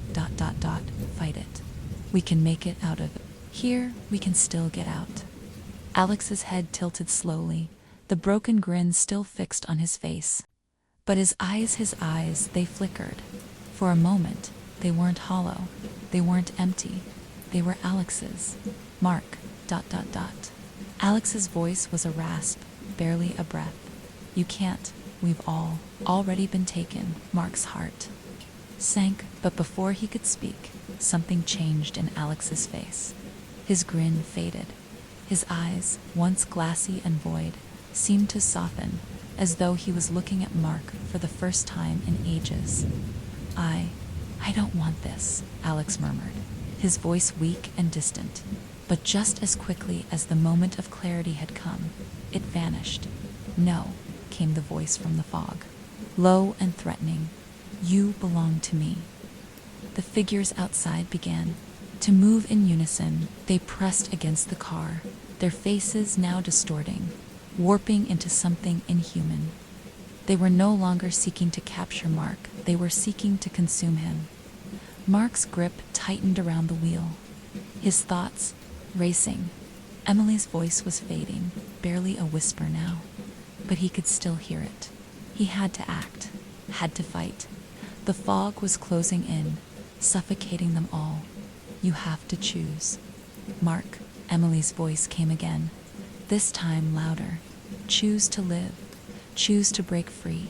Mark's mind was a blur. The air was thick with pressure, the fog pressing in on all sides, drowning him in a cacophony of voices and whispers. He felt Alex's gaze on him, felt the weight of the darkness pressing in on him, but there was still one thing left he could do. He slammed his foot on the gas. The engine roared to life as Mark slammed his foot onto the gas pedal, sending the car lurching forward.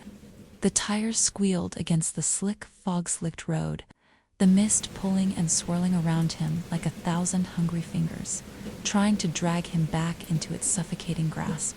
The figures outside the car surged forward, their gnarled hands scraping at the glass, the air filled with the deafening sound of their whispers. They were no longer words, they were commands. Stop, come back, you're ours. But Mark ignored them. He pushed harder on the accelerator, ignoring the overwhelming urge to look back. If he stopped it, he hesitated, he would be lost. He could feel it in the air, that cold, biting pressure that came when the fog started to close in. The road ahead was barely visible, the thick mist rendering even the faintest streetlights as nothing but vague outlines. Every twist and turn seemed like another trick, another dead end, but Mark didn't dare slow down. Behind him, Alex's body shifted, twitching in the passenger seat, the broken grin still frozen on his face. He was barely human anymore. The fog had claimed him. But even now, Mark could see the flicker of recognition in his eyes. There was still something of his friend deep inside. That was what pushed him forward. The thought of saving Alex, pulling him out of this hell, was the only thing that kept him going. The road stretched on endlessly, bending in ways that didn't make sense. The GPS was dead, the lights of the car dimming as the fog closed in tighter. The air was thick, suffocating, the fog pressing against the car from all sides, the sound of whispers growing louder, more insistent. It was as though the mist itself was alive, feeding off his fear, dragging him further and further into the unknown. But then something changed. The fog shifted. The world around him didn't bend or curve anymore. Instead, it became still. An unnatural silence fell over the car, and the heartbeat. That steady pulse that had thudded through the fog ceased. For a moment, there was nothing but the hum of the engine, the air pressing in on his skin, and his frantic breathing. The mist outside was no longer just mist. It had taken shape, a massive shadow, darker than the fog itself, loomed ahead. It wasn't a figure, it was the fog. The mist had become something else, something ancient, something so vast and endless that it swallowed the road ahead in an impenetrable void. It was more than just a storm, it was alive, and it was reaching for him. Mark slammed on the brakes, the the tires screeching as the car skidded to a stop.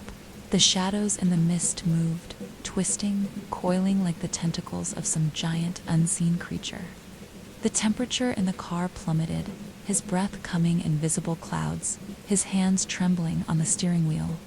The fog pressed against the windows, filling every inch of the car with a suffocating presence. Mark. Emily's voice was faint now, barely a whisper, but it was enough to push him into action. His eyes flicked to the rearview mirror, where he thought he saw something or someone. The face was vague, a distorted silhouette, too familiar to ignore. It was his mother. "Come back," her voice drifted through the fog. It was soft at first, as if it were a memory, a distant thought. Then it grew louder, more desperate. "Mark, don't leave me here. I need you. I'm still here. ... He shook his head violently. This wasn't real. This couldn't be real. His mother had died years ago. He had watched her funeral from the back of a church, had buried her himself. But the voice, her voice, was like a ghost of the past, pulling at his heartstrings, twisting them with something deep and primal. "Please, ... Mark turned his head toward the passenger seat, where Alex was still twitching. His friend's eyes were wide, his body racked with spasms. There was no humanity left in him, just the empty shell of a person who had long ago surrendered to the fog. "Alex, please, fight it, please," Mark begged, his voice cracking, his hands shaking as they gripped the wheel. But Alex's lips only curled into a terrible grin. "It's too late, Mark." His voice was hollow, devoid of anything that resembled his former self. "We've already been claimed. There's no escaping it." The fog grew thicker around the car, and the shadows outside seemed to reach closer with every passing second. Mark's breath hitched in his throat, and a horrible, suffocating sense of finality began to creep in. The air felt heavier, colder. The entity, the one that had taken Emily, and then Alex, was closing in. It was no longer just a force of nature, it had intent. Mark's heart pounded in his chest, his body trembling with fear. He couldn't stay here, he couldn't let it take him. But as he tried to move, the car shuddered, and the steering wheel became rigid, locked in place, as if the fog itself had grown roots into the car. From outside, he heard it, a single, chilling sound that froze him in place. A laugh. It was low, slow, relentless. The figures around the car began to fade into view, their forms shifting with the fog, becoming more solid, more real. They weren't just human anymore, they were something worse. Their eyes glowed faintly. In the dark mist, their grins twisting into impossibly wide smiles that seemed to stretch across the night itself. And then, from the back seat, something shifted. Mark's stomach churned as he turned his head slowly to look. There, just behind him, was a new presence. It was dark, too dark to see clearly, but it was taller than any person had a right to be. Its arms were long, impossibly long, stretching down to the floor. The mist around it seemed to bow, as though it were a servant to something far greater. It was the entity, it was standing over him. "You belong to us," it whispered, its voice 1,000 voices at once, each one distorted and warped. "We have always been here, waiting for you." Mark's body went cold. Every instinct screamed for him to run, to escape, but he couldn't move, he couldn't breathe.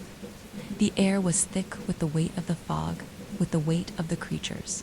Words and then the shadows closed in completely, smothering him in darkness. The darkness swallowed everything. Mark's mind spun, fractured under the weight of the suffocating fog. The tall figure behind him, the one that had been nothing more than a shadow moments ago, was no longer just a presence, it was the fog.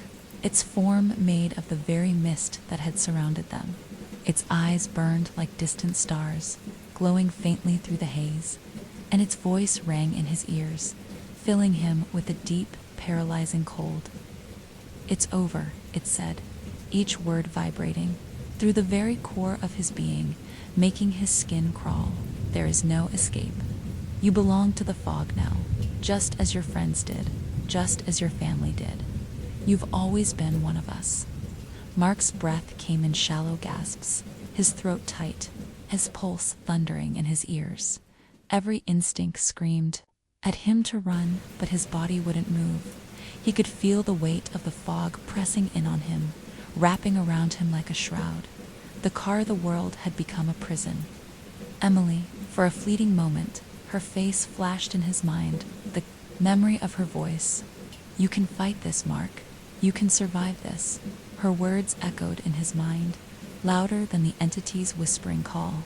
And just like that, something inside of him stirred. "No," Mark muttered, his voice breaking the silence, thin and desperate. But it was enough. "No, I won't let you take me." The entity's laugh was low and rumbling, reverberating through the car like the hum of 1,000 distant storms. It leaned closer, its presence pressing down on Mark like an unyielding weight. The back seat was colder now, impossibly cold, like the breath of death itself. "You are mine, Mark," the creature crooned. Its fingers brushed against his shoulder, cold as ice. "You are nothing but a shadow in the fog, and shadows do not escape." But Mark's his eyes burned with something more than fear now. They were burning with determination. He could feel the pull of the mist, the suffocating, crushing force trying to claim him. But deep inside, something primal, something human fought back. The air thickened, the pressure mounting, as though the very car was collapsing in on him. But Mark, somehow, found his hands, once trembling, now steady on the wheel. The whispers outside intensified, becoming a roar. The figures once distant and unreal, now pressed against the windows, their faces a maddening kaleidoscope of rage, fear, and sorrow. They all seemed to know, all seemed to recognize that this was the moment when Mark could choose to give in or choose to fight. He slammed his foot down on the accelerator once more. The car lurched forward, its tires spinning violently against the road, the engine screaming as the fog recoiled around him like an angry beast. The pressure in the air lifted, just for an instant, and he shot forward into the mist, tearing through it as if it were alive, as if it could feel his defiance. The dark figure in the back seat seemed to tremble, its form flickering like a candle flame caught in a breeze. The entity hissed, the sound splitting the air like cracking ice. "You cannot escape me. You are nothing without the fog." But Mark's eyes were locked on the road ahead. The fog was a reflection of his fear, a reflection of his grief, his loss. But he was more than that. He wasn't a shadow in the mist. He was the light that could break through it. And then, in the distance, he saw it, a faint glow. At first, it seemed like nothing more than a flicker, a dying ember, but it grew brighter, clearer. It was the first sign of dawn. It was the first sign of hope. As the car surged forward, the fog began to break apart around him, the dense mist swirling away like smoke being torn apart by the wind. The figures outside vanished into the mist, their glowing eyes fading into the distance. The entity's presence grew weaker with every passing second, its form starting to disintegrate, its voice growing more distant, more fragmented. "No, you can't." The words were a garbled whisper, fading away as the first light of dawn cut through the fog like a blade. The car broke free. Mark slammed on the brakes, coming to a sudden stop as he reached the edge of the fog. The sunlight washed over him like a cleansing wave, the warmth of it seeping through the windows, banishing the cold that had gripped his bones. The road, once a twisting, impossible path, was now clear normal. But he wasn't alone. Alex sat next to him, his body still stiff, his eyes vacant. The mist had left him, but its mark remained. His face was pale, his expression unreadable. But there was something in the air, something between them unspoken understanding. They had made it out, but not unscathed. The fog had taken something from them both.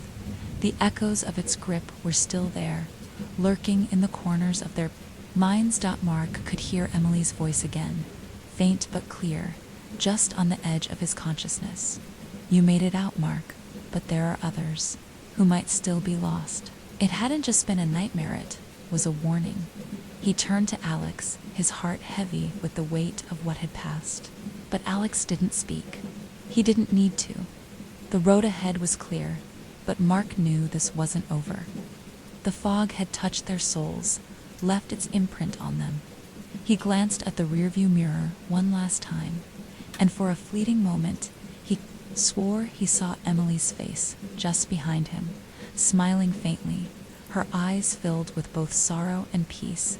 It was a parting, but it was also a promise. The fog would return. You're deep into the story now, and the horrors are only escalating. If you're still with us, don't forget to like and subscribe. Tell us where you're listening from in the comments. Who else is staying up late to face this nightmare? Settle in. The terror continues. Story 2. The sky over Miami had never looked quite like this. The air was thick, heavy, as if the world itself was holding its breath. It wasn't a typical storm cloud, no. This was something different, something darker, rolling over the horizon like a great, ominous wave. The kind of wave that, once it hit, wouldn't just drench you, it would swallow you whole in the distance. The warning sirens wailed, their eerie hum carried on the gusting wind. The city was already in motion, streets clearing out as people scrambled to evacuate. But the Mendez family remained, undeterred by the threats of tornadoes and rising floods. They had lived here for generations, their home a towering monument to the past, built on a patch of land rich with history and dark secrets. Sofia Mendez stood at the window of the living room, watching the sky swirl like an ink stain spreading across the fabric of the universe. Her fingers ran along the edge of the old photograph frame sitting on the mantel. It was a family portrait, faded, the edges curling with age. Her great-grandfather had been the one to build the house back when Miami was just a small fishing town. He had poured blood and sweat into its creation, but Sofia always felt there was something more to the story than he had ever told. Mom, are we sure about this? Sofia's younger brother, Daniel, asked from the doorway, his face pale. They said it could get really bad. Their mother, Alina, stood by the door, glancing at the swirling clouds outside. It's just a storm, she replied, though the tightness in her voice betrayed her. We'll be fine here. The house has withstood worse. Sofia turned away from the window and looked around the room. The high ceilings, the old wood floors, the faint smell of cedar and dust. Everything about this place felt anchored in time, as though it had forgotten how to leave. The house had been in the family for so long, it felt like an extension of herself. She couldn't imagine leaving it behind, but something didn't feel right. The air seemed too still, too charged, as if the storm wasn't just a force of nature. It felt like the house was holding its breath too, waiting for something to happen.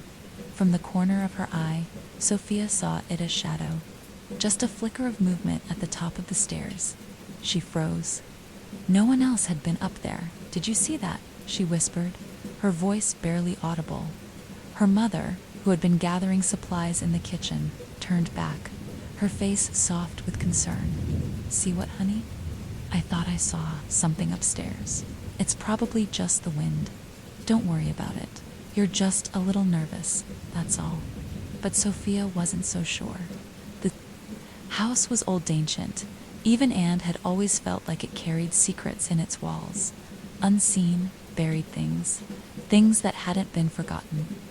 The gusts outside rattled the windows, and the first heavy drops of rain began to fall, slamming against the panes with unnerving force. But it wasn't the rain, Sofia noticed. It was the sound beneath it, the soft, almost imperceptible whisper that seemed to hum just beyond the edge of her hearing, like a voice calling her name. Her heart skipped. She took a step toward the stairs. But before she could move any closer, Alina called from the kitchen. Stay away from the stairs, Sophia. It's dangerous. The rain's coming in, and I need you to help me with the windows. Reluctantly, Sophia turned back, though a chill crawled up her spine. Something wasn't right, and the closer the storm came, the more suffocating the air became.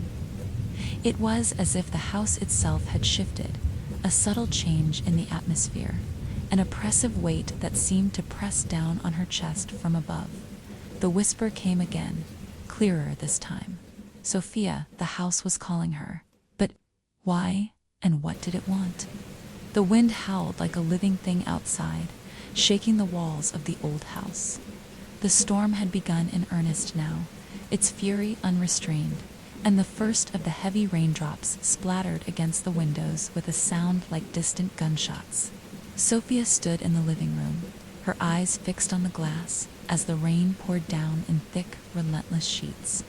But something about the storm felt wrong. It wasn't just the power of the wind or the rain, it was the way the house responded. Mom. "Look at this," Sophia called softly, her voice trembling. She had just noticed it beneath the rain. Beneath the storm, something else was happening. The walls were moving. The wallpaper, once a dull, faded shade of gold, was bulging. Not by much, just enough to make the room feel smaller, more confined.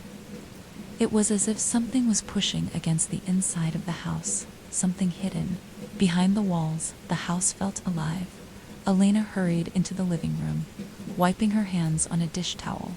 She followed Sophia's gaze toward the wall, but her brow furrowed when she saw nothing unusual. "It's just the humidity. The house is old, Sophia. It settles with the weather." But Sophia wasn't so sure. The bulging of the wallpaper continued. And then it wasn't just the wallpaper. A low, rasping sound echoed from behind the walls, soft but undeniable. It was as though something was scraping along the plaster, scratching, clawing. "Did you hear that?" Sophia whispered, her voice thin and tight. Her mother didn't respond at first, but then, with a slow shake of her head, she walked toward the door. "It's nothing. Probably just the pipes. We need to focus on getting everything sealed up. The rain's only going to get worse." Sophia hesitated. She wanted to follow her mother, but the sound continued, and now there were whispers too soft, murmurs like voices that weren't quite human. She felt her skin prickle, goosebumps rising on her arms. The air had become thick and musty, oppressive, as if the storm outside wasn't the only thing suffocating the house. Something else was making its presence known. A flash of lightning illuminated the house in a strobe of white light. For a brief second, everything looked different, darker, colder. The air felt heavier. In the blink of an eye, Sophia saw it. A figure, just for a split second, in the shadows of the hallway. She spun around, her heart pounding, but it was gone. "Mom, I think we should," before she could finish. A loud crack reverberated through the house, followed by the unmistakable sound of water splashing against the floor. The family froze. "Water," Elena whispered, her eyes wide with panic. "Water's coming," and Sophia rushed to the basement stairs. But the moment she reached the bottom step, her foot splashed into a growing pool of water. It was cold and naturally cold. "What the hell?" she gasped, stumbling back. "Elena?" Her father's voice rang out from the kitchen, strained and frantic. "There's water coming in from the walls, from every direction." Sophia ran up the stairs to find her parents, but as she passed the living room, she noticed something far worse than the rising water. The wallpaper, those bulging walls, had split. A jagged tear had formed in the plaster, and from within, something dark and viscous began to seep through. At first, it looked like wet earth, but then something darker, something more sinister, started to emerge, black and oily, dripping, moving like liquid shadows. Her heart hammered in her chest as she stared in disbelief. The house wasn't just filled with water. It was bleeding. "Sophia, help." Elena's voice cracked through the air, pulling her from the trance she'd fallen into.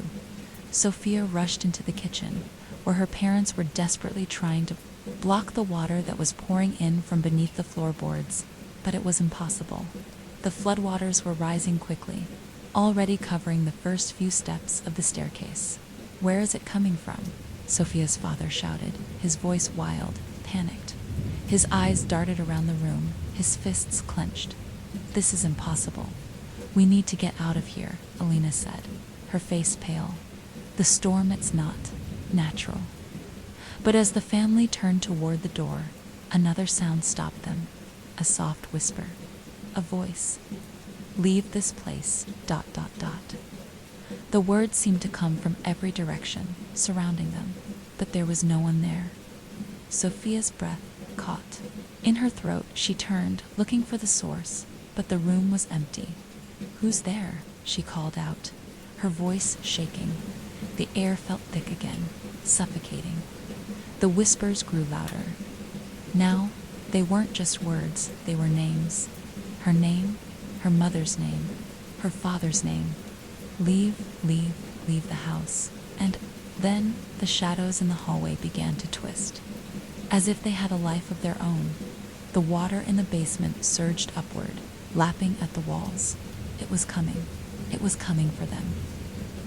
The air in the house grew colder, the temperature plunging in a way that didn't seem to make sense.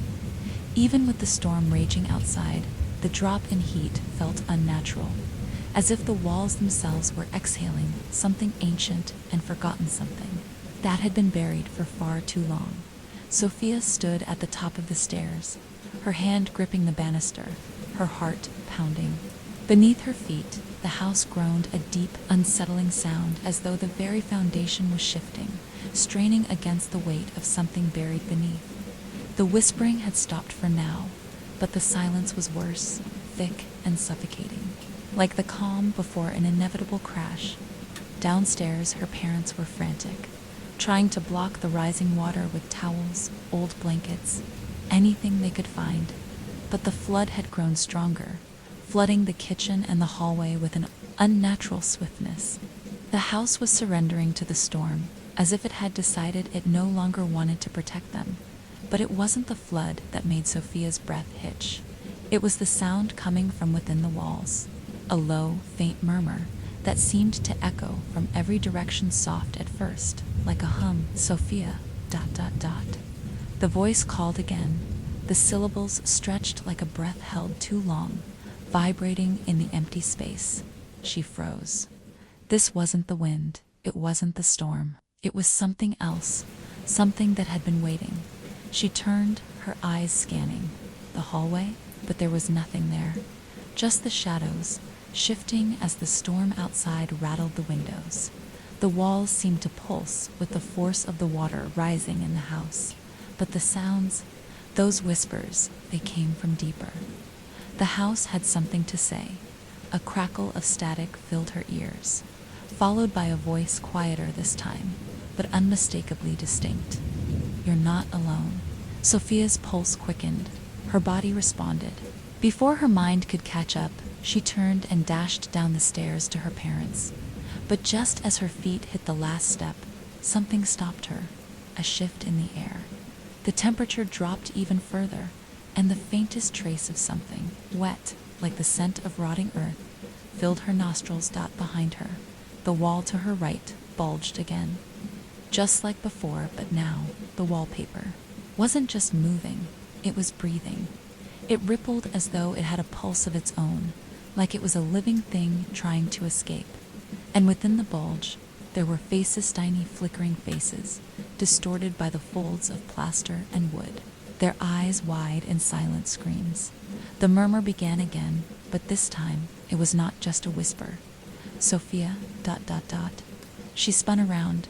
The walls seemed to expand toward her, the faces pressing against the surface, their lips moving in unison, repeating her name over and over.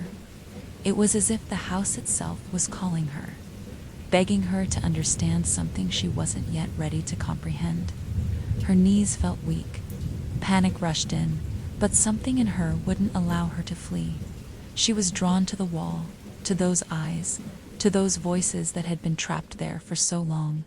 "Sophia, come closer." The past is waiting. A voice inside her head, or was it really a voice? It felt like it was coming from within, curling around her mind, whispering her deepest fears: fear of loss, fear of never escaping, fear of drowning in the dark corners of this house. The instant her skin made contact, a jolt of cold shot through her like ice water through her veins. It was as if the house had felt her touch and was responding, writhing, shifting, alive. The faces in the wall seemed to watch her eyes, following her movements, mouths frozen in silent screams, pleading, begging for release. There was something wrong about the way their eyes locked with hers, something ancient, something hungry. She jerked her hand back in shock. "Mom, Dad," she shouted, but her voice was swallowed by the growing cacophony of whispers now rising from the walls. They seemed to be coming from everywhere, surrounding her, louder and louder. The air thickened, her heart raced. What is happening to this house? And then, from behind her, a voice called, as clear and undeniable as a shout. "Leave now, before it takes you to..." Sophia spun, her breath caught in her throat. The voice was so close, but there was no one there. In the hallway, her parents appeared in the doorway, their faces pale with fear. Alina stepped forward, her eyes wide. "What's going on, Sophia? What's happening?" Sophia opened her mouth to explain, but before she could speak, another whisper, no, a scream ripped through the room. It wasn't human. It was raw, guttural, filled with agony. The house shuddered. The shadows on the walls seemed to writhe, as if the walls themselves were suffocating, holding something back. And then, with a sickening crack, the wall split open.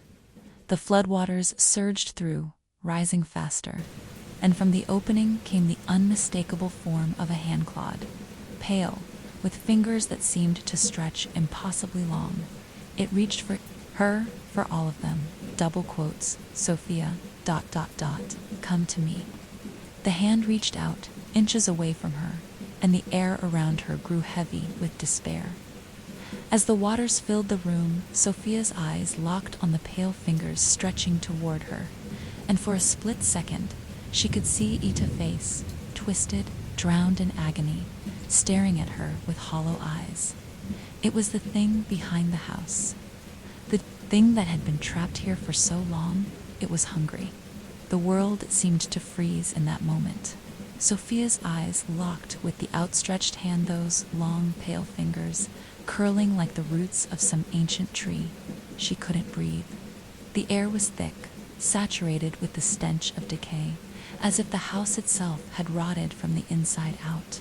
The floodwaters continued to rise, swirling at her ankles, pulling at her feet. But the thing in the wall, the thing that had once been trapped, was all that mattered now. "Sophia." The voice came again, but it wasn't just the whisper from the walls anymore. It was everywhere, inside her mind, inside her chest. It was as if the house was speaking through her, its ancient memories crashing into her own. "Mom, Dad," she screamed, turning to them, but the sight of their faces, pale with terror, only added to her growing dread. They were trapped too. Trapped by this house, by whatever force had woken with the storm. The water was rising faster now, not just in the basement, but in every room. It wasn't natural.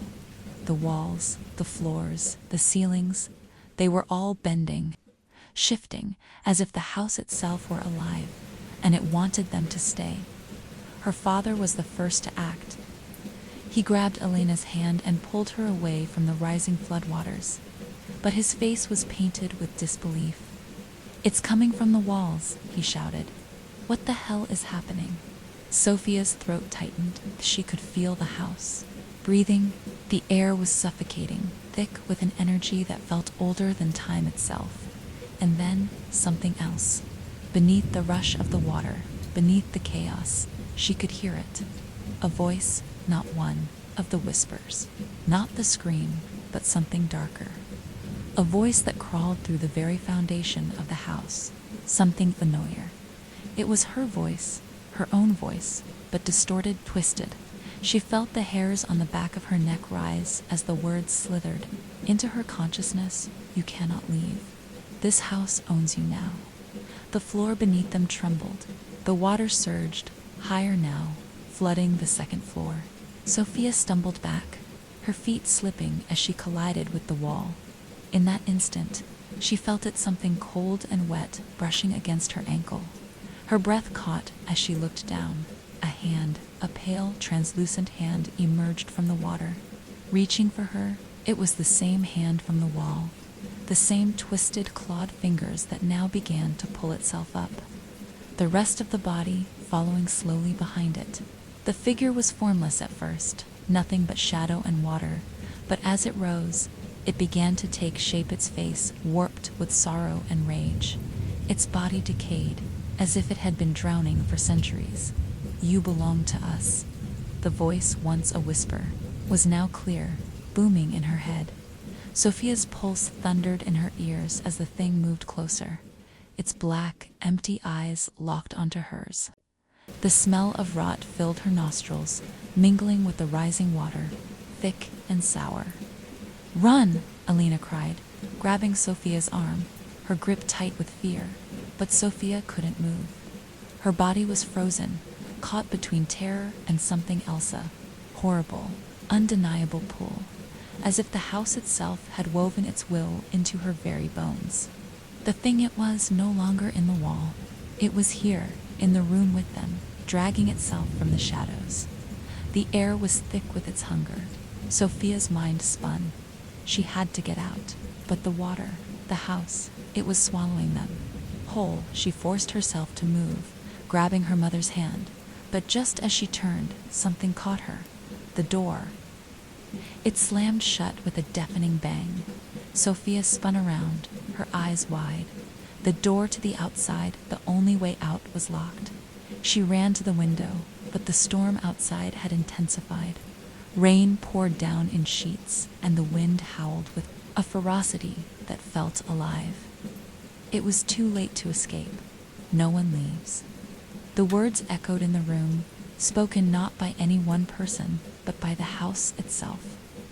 The water was everywhere now, flooding the first floor, pushing against them, rising, higher, faster.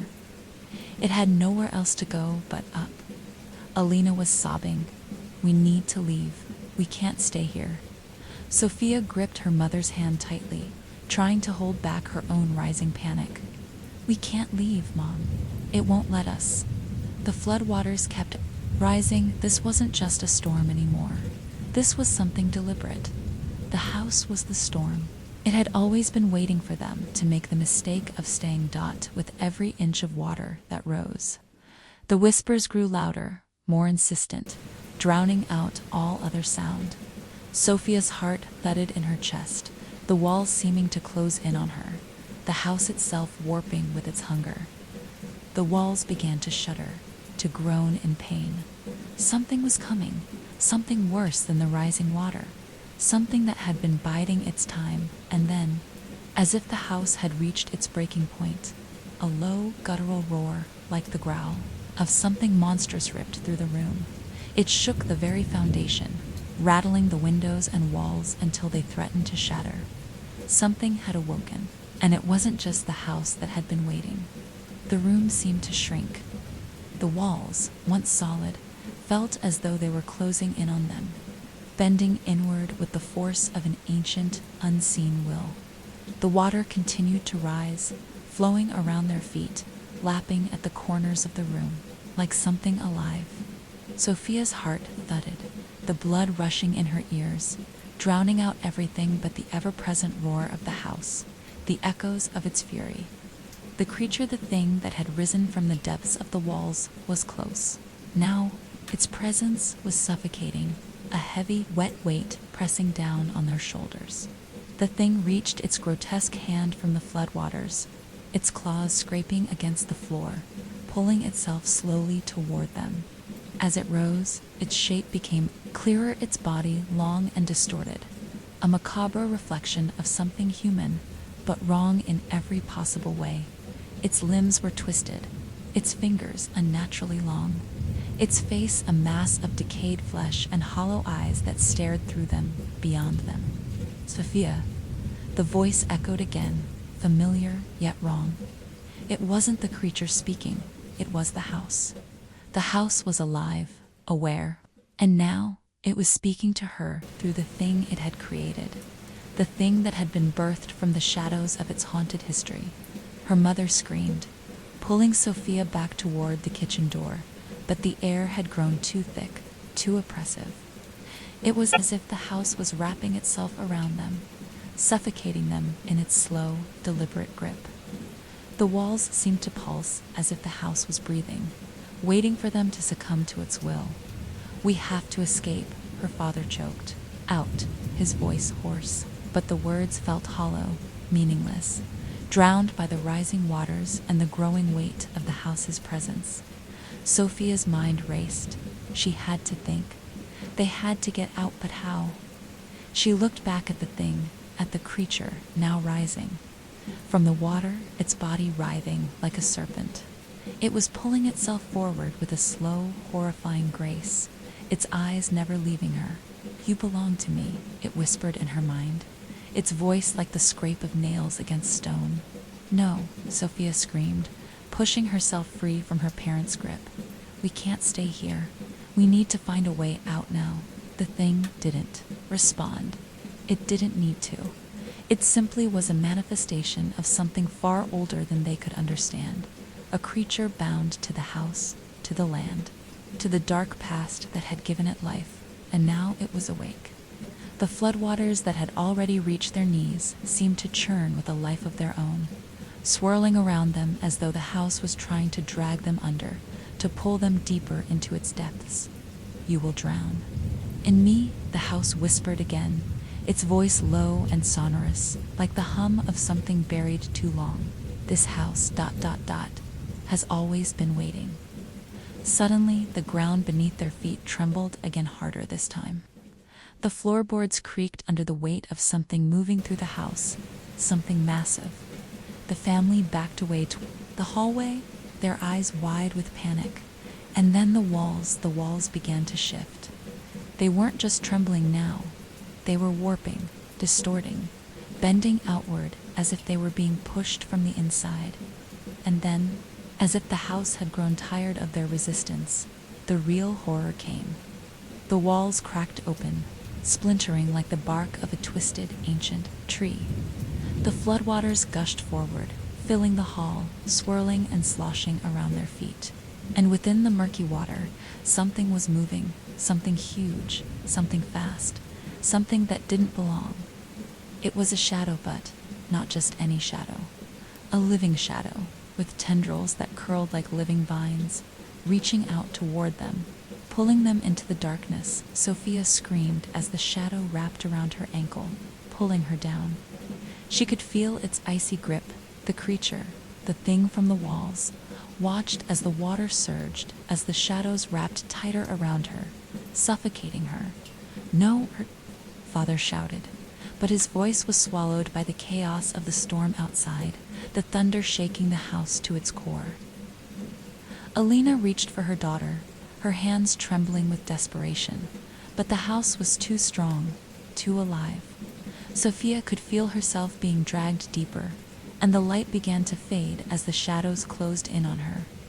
Double quotes, "leave, ... the voice echoed. In her mind again, softer this time. It was no longer the house. It was something else, something benevolent. Or was it? She couldn't tell anymore. The darkness was consuming her, and she couldn't fight it, couldn't break free from the cold, wet grasp that was pulling her toward an unknown, inescapable fate. Then, out of the depths of the water, a new figure emerged. Person. A woman, she appeared out of the shadows, her pale form glowing in the dim light. Her hair was long, black as ink, her eyes pools of darkness. She moved like water, fluid and terrifying, her face marked by something ancient, something sorrowful. She reached for Sophia, her hands outstretched as though offering a choice. "You must choose." But choose what? Sophia's thoughts were muddled. the cold seeping into her skin. She could feel her strength fading, her body succumbing to the pull of the water and the shadows. The woman's face twisted in agony, as though she were pleading with Sophia to understand. "Leave the house, or you will never leave it." The voice was louder now, unmistakable. It was a command, but one laced with sorrow. And Sophia realized House had always known she would be here.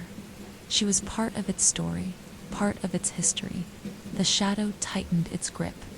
Sophia's breath came in ragged gasps as the dark tendrils of shadow tightened around her, pulling her deeper into the depths of the house. The water surged higher, lapping at her chest now, and she could feel the cold creeping into her very bones. Her heart raced, every thump like a countdown to some terrible end.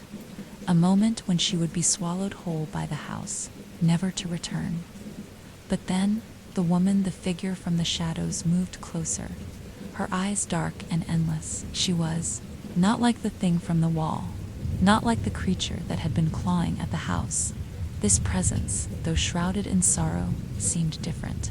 She felt familiar, as though Sophia had seen her face before in a distant dream. But the dream was long gone now. "Help me," Sophia gasped, her words muffled by the rising water. Her hands, shaking with terror, reached out to the woman. "Please, I can't breathe. What is happening to me?" The woman's face softened, but there was a tragic knowing in her eyes.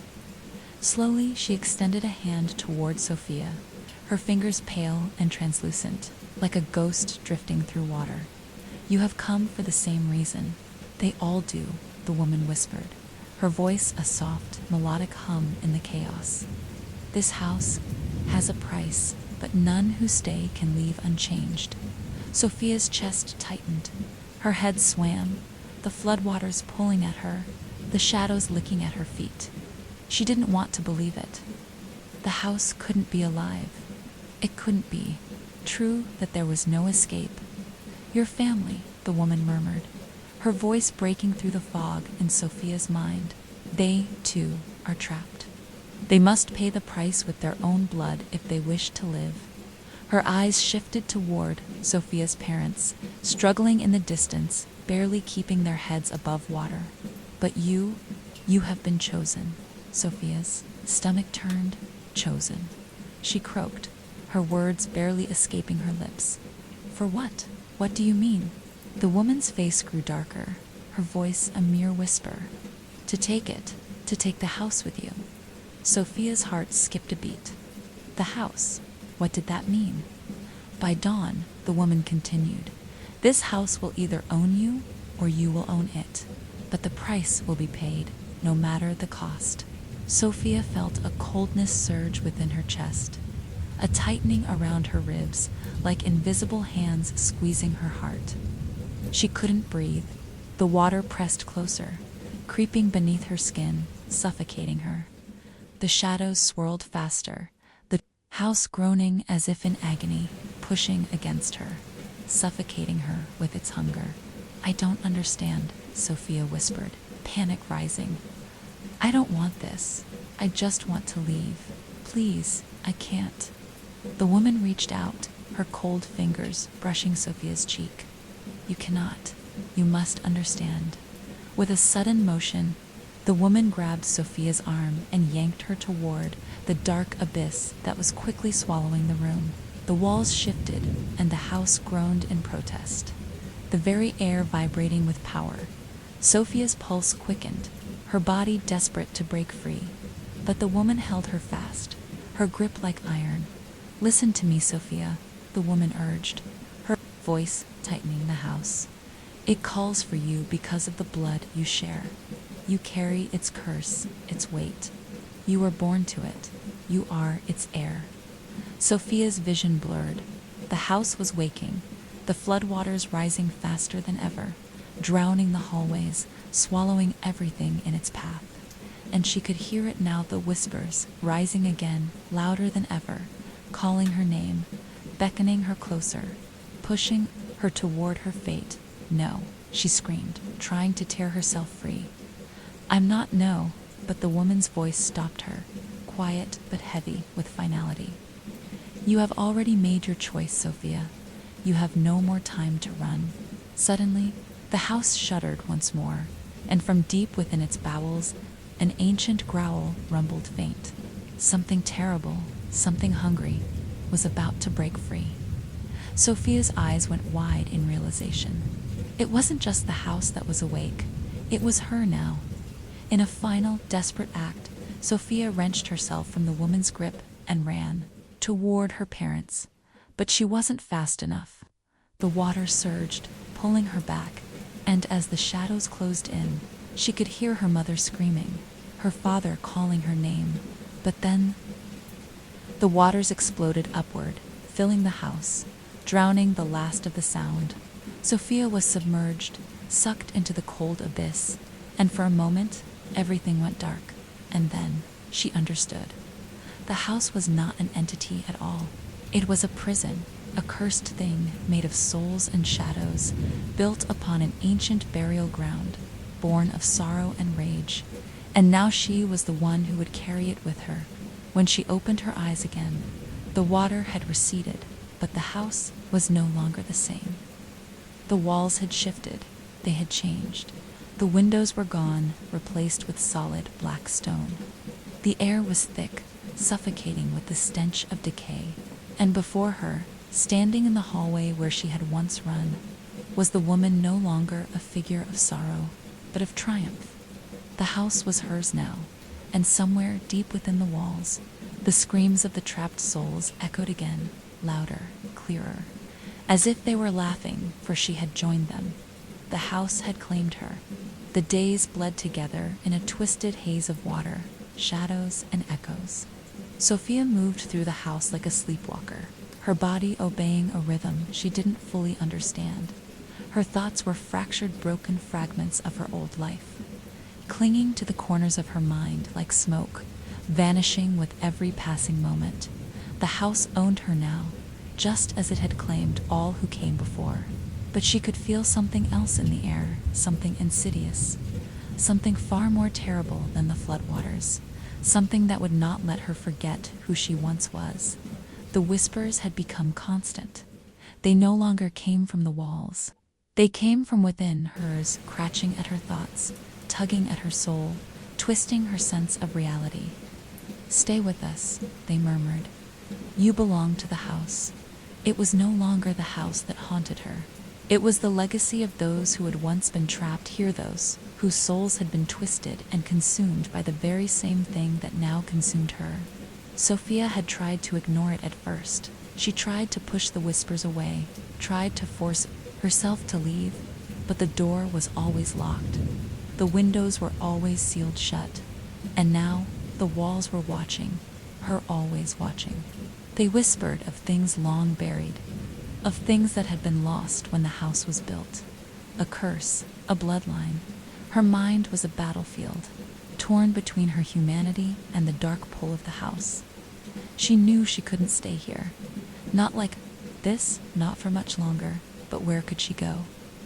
Every corner of the house felt familiar now, as though it had always been a part of her. The air was thick with the smell of decay, the stench of bodies long buried beneath the floorboards, their spirits lingering, trapped in a limbo of torment.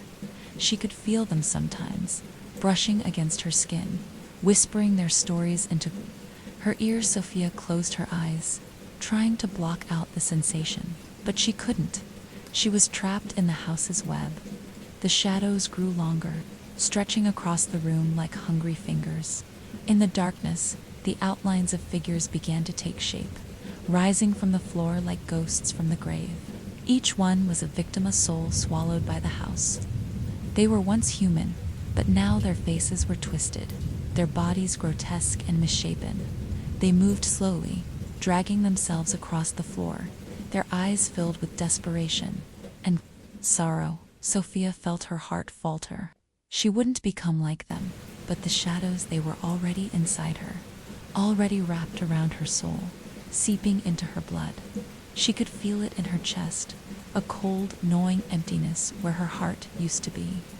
And then she heard it again, that voice, low and insistent, clawing at the edge of her mind. You must feed us. She wanted to scream. She wanted to run, but the house wouldn't let her.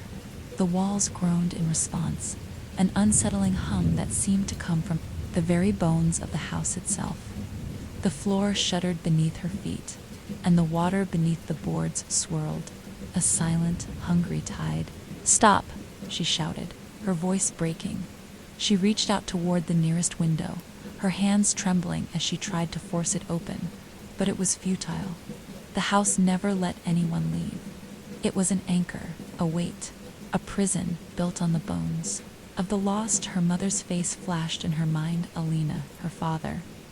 She remembered their fear, their desperate screams, their faces pale with terror. Just before the house consumed them, they were gone. But Sophia was still here. And now, the house was more than a place. It was a living thing, a dark, sentient force that had been waiting for her, waiting for the right blood, the right soul to carry its curse into the world. And now, as the shadows pressed in closer, as the whispers grew louder, Sophia understood. She wasn't just a victim anymore. She was the new keeper of the house's curse. A loud, jagged crack echoed through the room. The floor buckled beneath her, and the house groaned in agony, as though it were coming to life, preparing for something terrible. Sophia turned, eyes wide with terror. Before her, the walls shuddered and split open, revealing a dark, endless void. From it, a light began to flicker dim at first, then brightening, revealing the form of a figure, a man, pale and gaunt, his eyes hollow and empty, his mouth twisted in an eternal scream. It was him, the man who had built this house, the man whose name had been lost to time, whose blood had seeped into the foundation of the house, mingling with the bones of the buried dead. He was the one who had started this nightmare. He was the one who had called forth the darkness that now consumed Sophia, and he was here. In the flesh, or what was left of it, it has been passed on, he whispered, his voice like sandpaper scraping against stone. You are the keeper now. The house will never be free. Sophia's body trembled as she took a step back, her mind reeling. The house was no longer just the house. It was an extension of her, a part of her now. The house's hunger was her hunger. Its pain was hers. Its sorrow, its vengeance, its unquenchable thirst for more it was hers to bear. And as the man's figure dissolved into the shadows, leaving nothing but a trail of dark smoke in the air, the house changed again. It moved, it shifted, growing, expanding, reaching toward her, toward the outside world. The curse was no longer contained. The house was free now, and it would find new victims, new souls to feed its insatiable hunger. Sophia felt it, then the house's power coursing through her veins, tightening around her heart. She was no longer just Sophia. She was the house's anchor, its keeper, its emissary in the world. You cannot run from it now, the whispers hummed. It is you. And so, Sophia stood, trapped in the darkness of the house she had inherited. The storm outside raged on, but it was nothing compared to the storm inside her. The house had been waiting for someone like her, a bloodline destined to keep the curse alive. And now, it was her turn. The storm outside might fade, the floodwaters might recede, but the hunger of the house would never end. The storm outside raged, but Sophia barely heard it anymore. The wind howled, the rain lashed against the walls, but the house had become a world unto itself. Time had stopped meaning anything. The days bled together into an eternal night, punctuated only by the flickering of pale, unnatural lights that now illuminated every shadow. Sophia could feel the presence of the house in every corner, in every creak of the floorboards, in every rustle of air. It was alive in a way that no building should be, an entity, with a mind of its own, a pulse that beat with the rhythm of her own heart. She had tried to leave, of course, tried to find a way out, but the house never let her. Every door, every window was a false promise, a trap meant to lure her deeper into its embrace. Each time she thought she had found a way to escape, the walls would shift, the hallways would lengthen, and the doors would lock behind her, leaving her trapped. Once, again, and the whispers. They never stopped. They called to her from the shadows, from the walls, from the very air around her.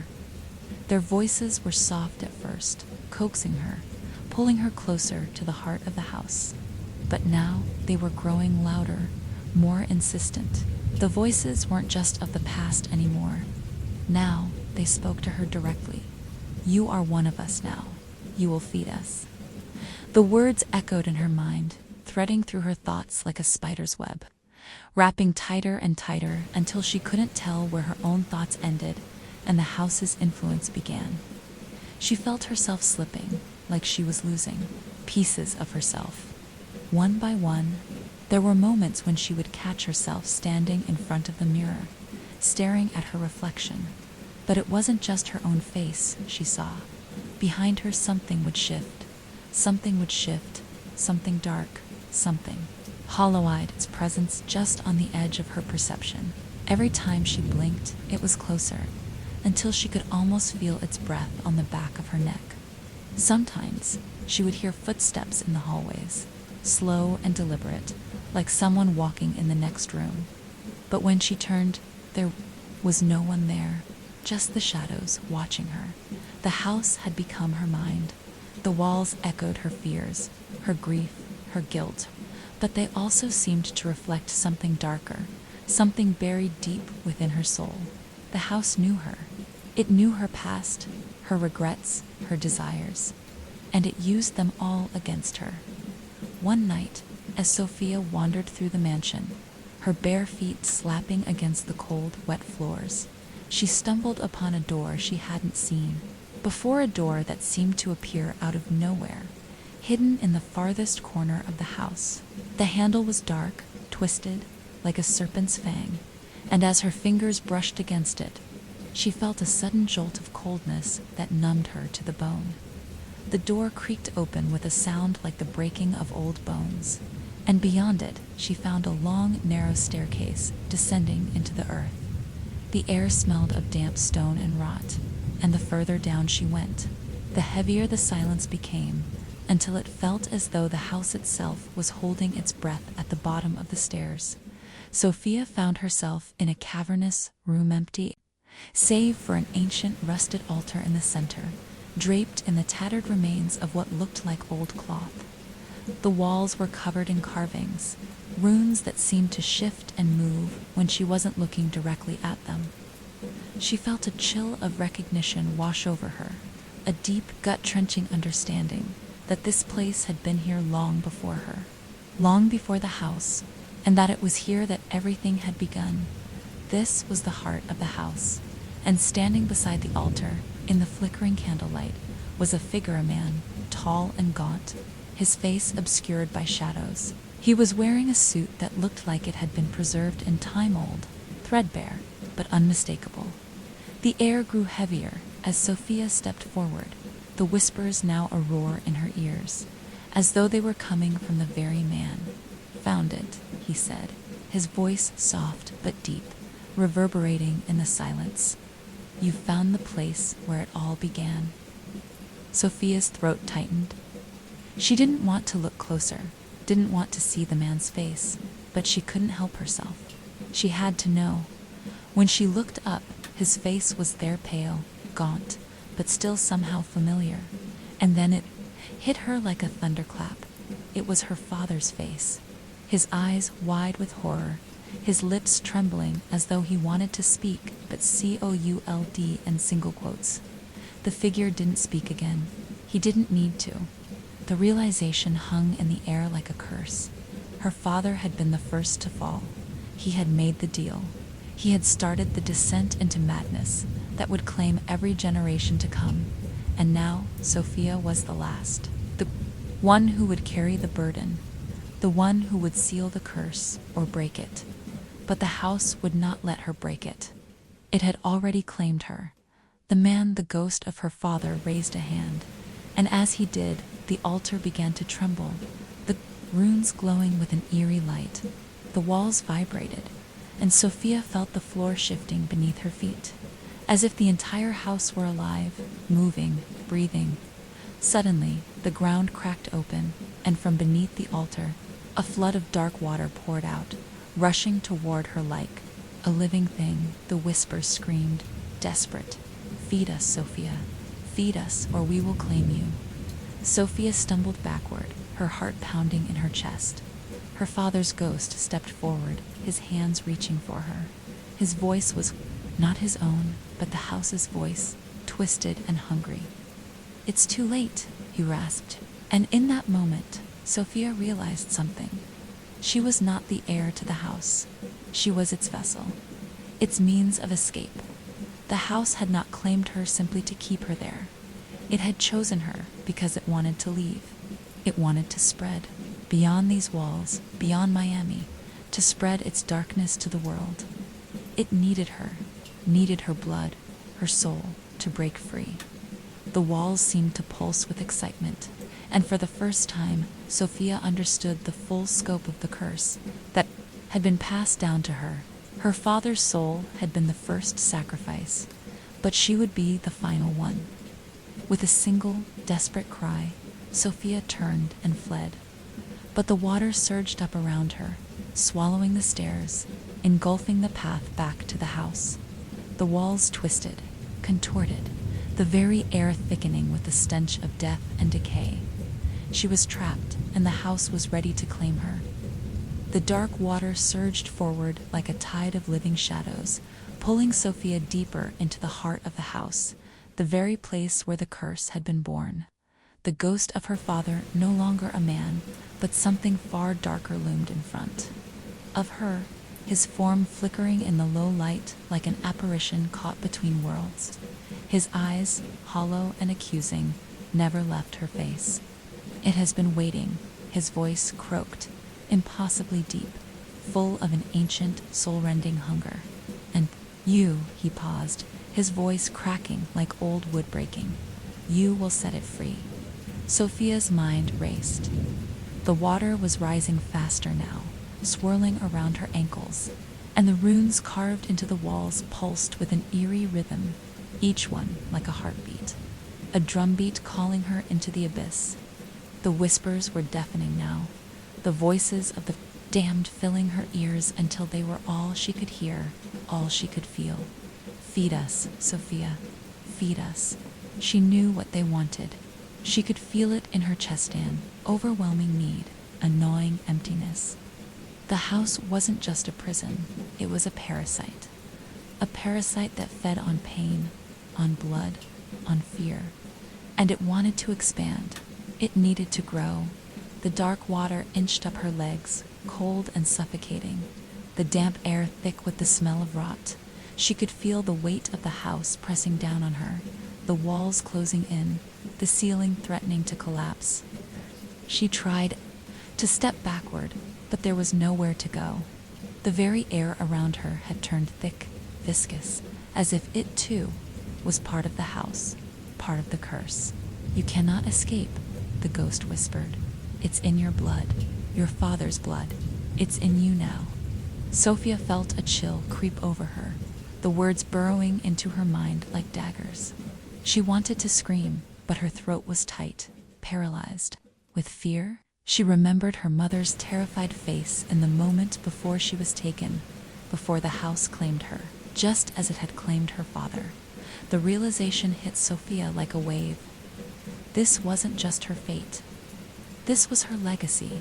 The curse had been passed down from generation to generation, and it had started with her great-grandfather, the man who had built the house. He had made a pact with something ancient, something evil that had been lurking beneath Miami's soil long before the city was even a dream.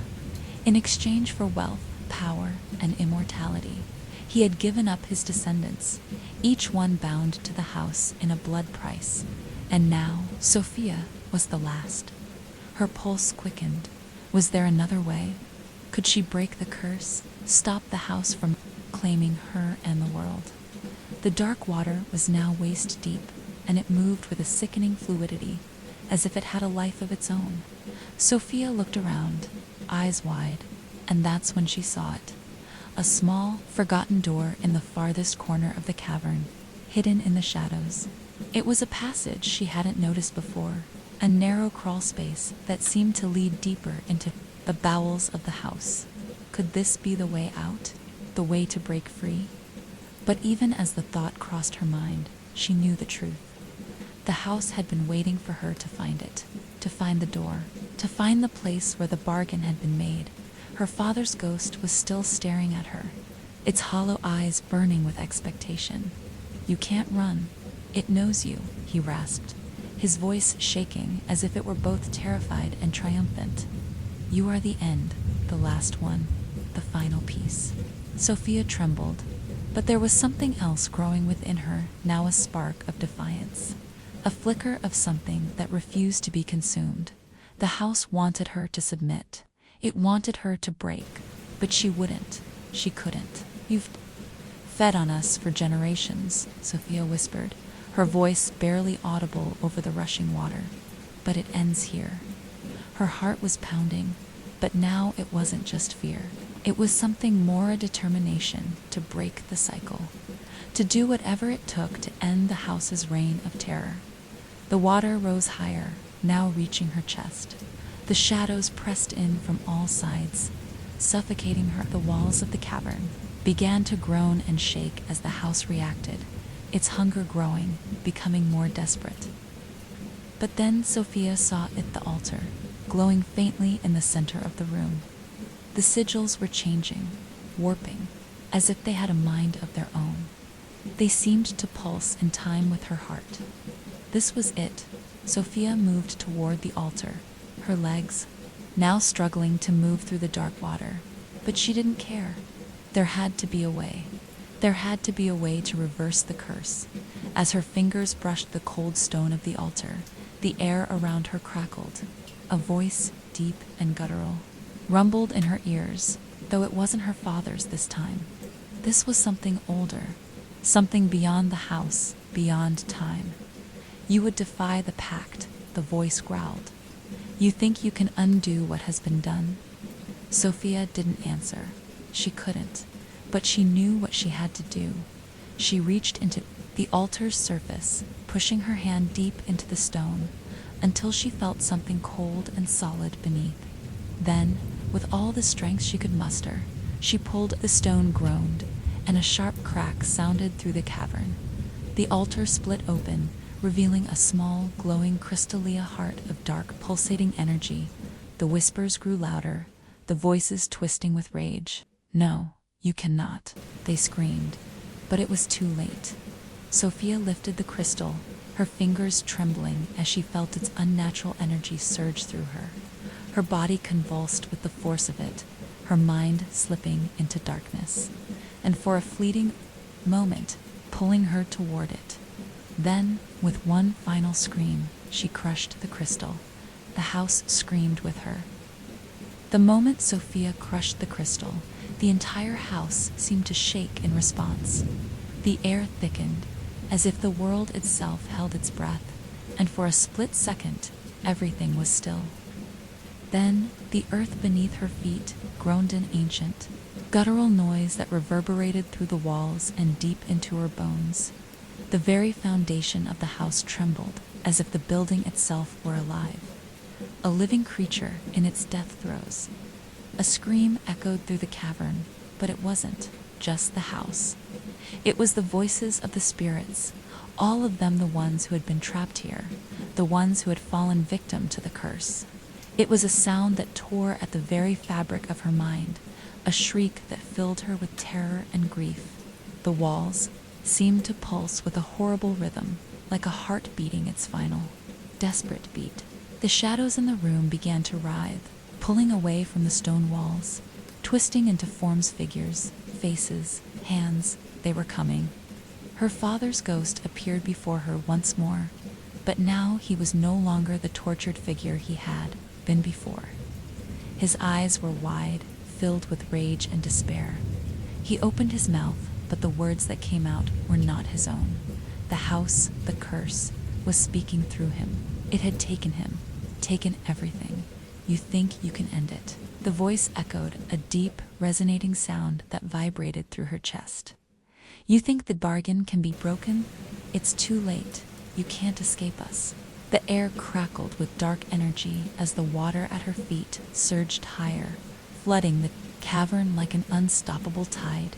Sophia's heart pounded in her chest as she struggled to stay upright against the overwhelming pressure. She could feel the house's weight, like an anchor pulling her down, dragging her toward the altar, toward the dark heart of it all. But she didn't falter.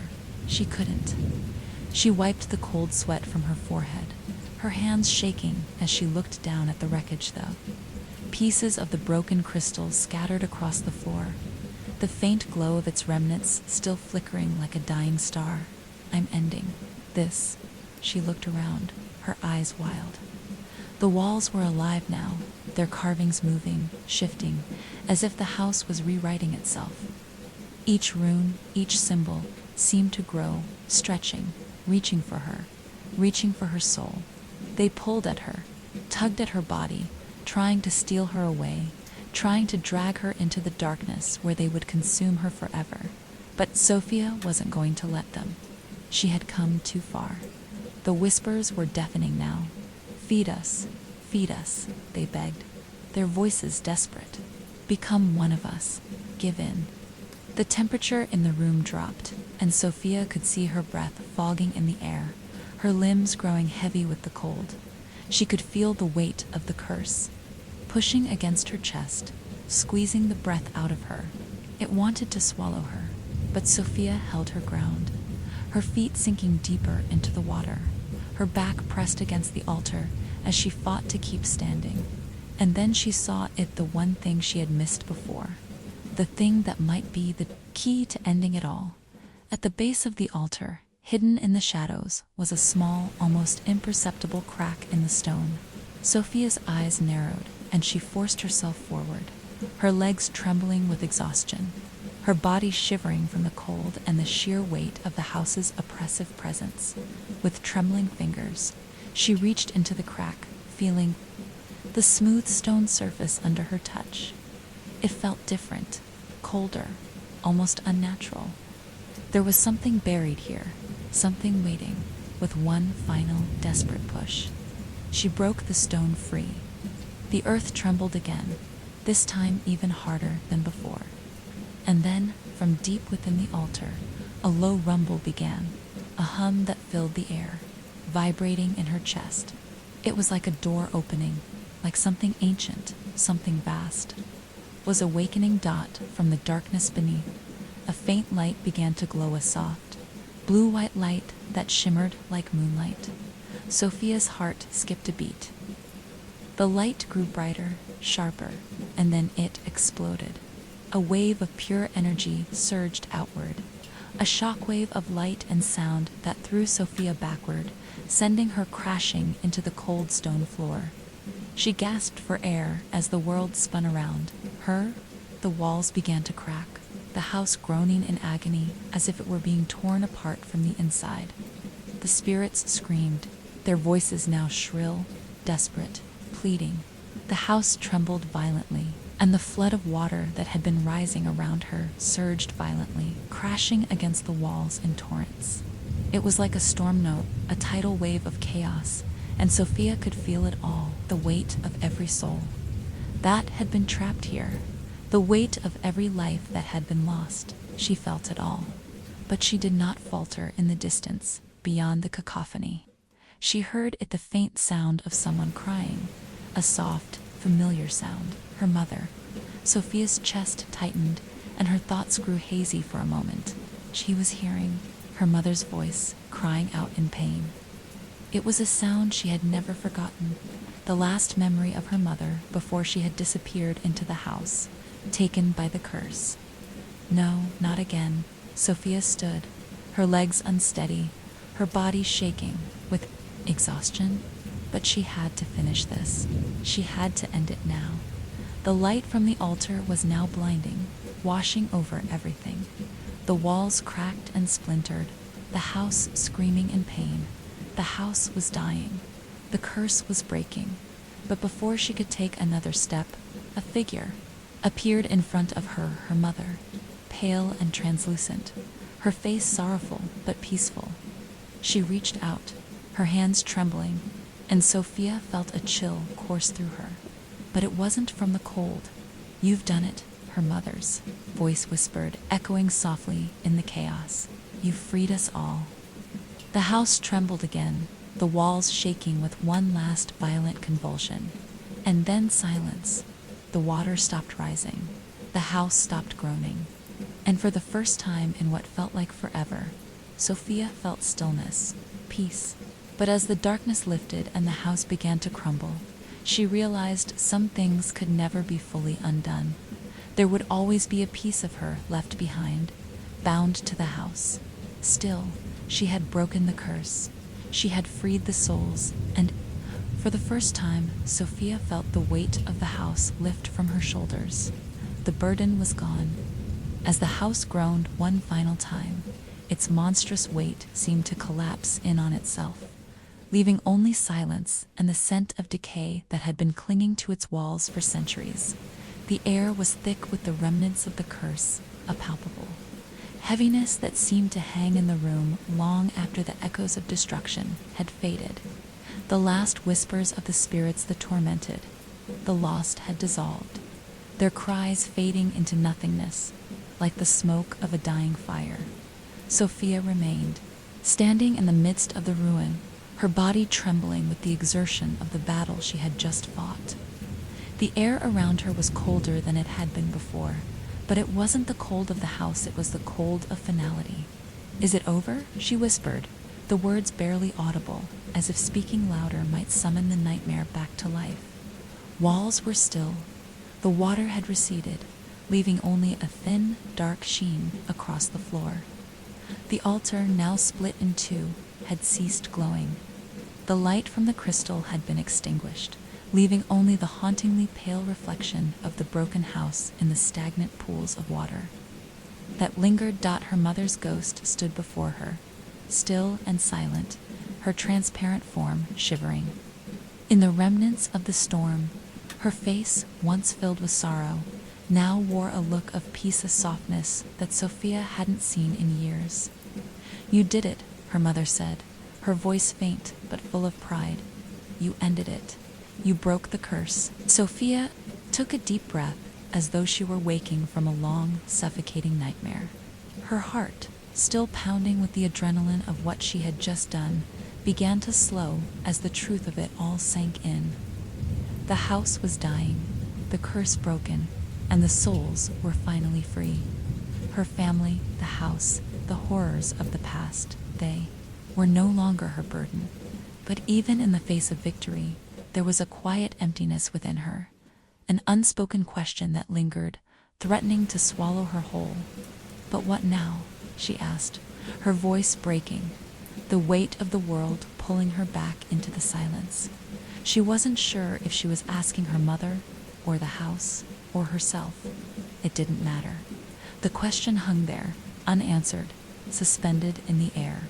Her mother's form seemed to flicker for a moment, as if the very essence of her was starting to fade with the disintegration of the house. Her eyes softened. "You have to leave now," her mother whispered. "You can never return." Sophia stepped forward, her eyes locking with her mother's, but the moment was fleeting. The house, the spirits, and even her mother's presence were all slowly fading, like mist in the dawn's first light. "I will remember you," Sophia said, her voice strong despite the quiet sadness that bubbled beneath. "I promise." The image of her mother and the house itself began to blur, fading into the shadows as if they had never been there at all, and just as quickly as they had appeared, they were gone, swallowed by the consuming blackness of the house's collapse. Sophia was left standing alone in the empty ruins. The silence stretched, thick and suffocating, as Sophia finally turned her back on the broken house. She stepped cautiously through the remains of what had once been a place of death and sorrow, now just ruins and rubble, a shell of what it had been. The air felt different now, lighter, but it carried with it an unsettling truth. had taken everything from her, but it had also left her with nothing. She reached the front door, the same door she had entered with her family so many years ago. The rain had stopped, and the first rays of sunlight were creeping through the cracks in the walls, casting long, haunting shadows across the ground. The storm outside had passed, but the storm inside her heart remained as she stepped across the threshold.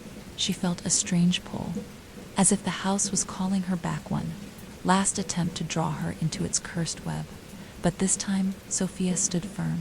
She would not fall for it again. The world outside was eerily still. The city of Miami bathed in the soft light of early morning. It seemed almost unreal, as if the horrors of the house had never existed except that they had, and the scars from it would never truly leave her. Sophia took a deep breath, the clean air filling her lungs, and as she turned away from the ruins, the faintest, most distant sound reached her ears. It was a voice, not her mother's, not the house's. It was the faintest whisper of a child. "Thank you." Sophia froze, her heart skipping a beat. She knew it wasn't her imagination. It was a voice she had heard once before, a voice she had almost forgotten, the voice of her younger sister, Lily. For the briefest moment, she thought she might turn back. But then, in the distance, the wail of sirens began to rise, echoing through the morning air. The world was waking up, life was moving forward, and it was time for her to move on, too. Sophia's gaze lingered on the house, now a pile of rubble and ruin. Its legacy, the curse it had carried, was finally broken. But the ghosts of the past would always remain with her, a shadow in the corner of her mind. She could never forget what had happened here, what she had done. But for the first time in years, she felt free. She walked away, and as she did, the sun broke through the clouds fully, casting its warm light on her face. The house, at long last, was silent. Sophia never looked back. Her footsteps, once tentative and heavy with the burden of a haunted past, grew more confident as she crossed the yard and made her way through the tangled, overgrown path that led to the street. The sunlight bathed the city in a surreal, almost unnatural calm. Everything around her seemed normal. The distant hum of traffic, the chirp of birds, the rustling of leaves in the wind. These things should have comforted her, but they only felt like a mockery. The house was gone, the curse lifted. But the weight of everything she had seen, everything she had endured, remained like a stone in her chest. She reached the sidewalk, her breath shallow as she glanced over her shoulder. The crumbled remains of the mansion were now little more than a distant silhouette against the clear sky, barely visible through the thin veil of morning fog. The haunting presence of the house was gone, but a strange, unsettling feeling lingered. A feeling that somehow, despite everything, it wasn't truly over. It couldn't be. A part of her wanted to believe that the house's destruction would be the end of it, that she had broken the chain that bound her to that cursed place. But another, deeper part, the part that had felt the rage of the spirits, the terror of being swallowed alive by the house, whispered doubts in her mind. Could it truly be over? Or had she only severed one thread in a much larger, darker tapestry? She shook her head, pushing the thoughts aside. There was no more time for hesitation. She had done what she had to do. She had freed the spirits, freed her family. She had survived. But as she moved forward, there was still something unspoken gnawing at her.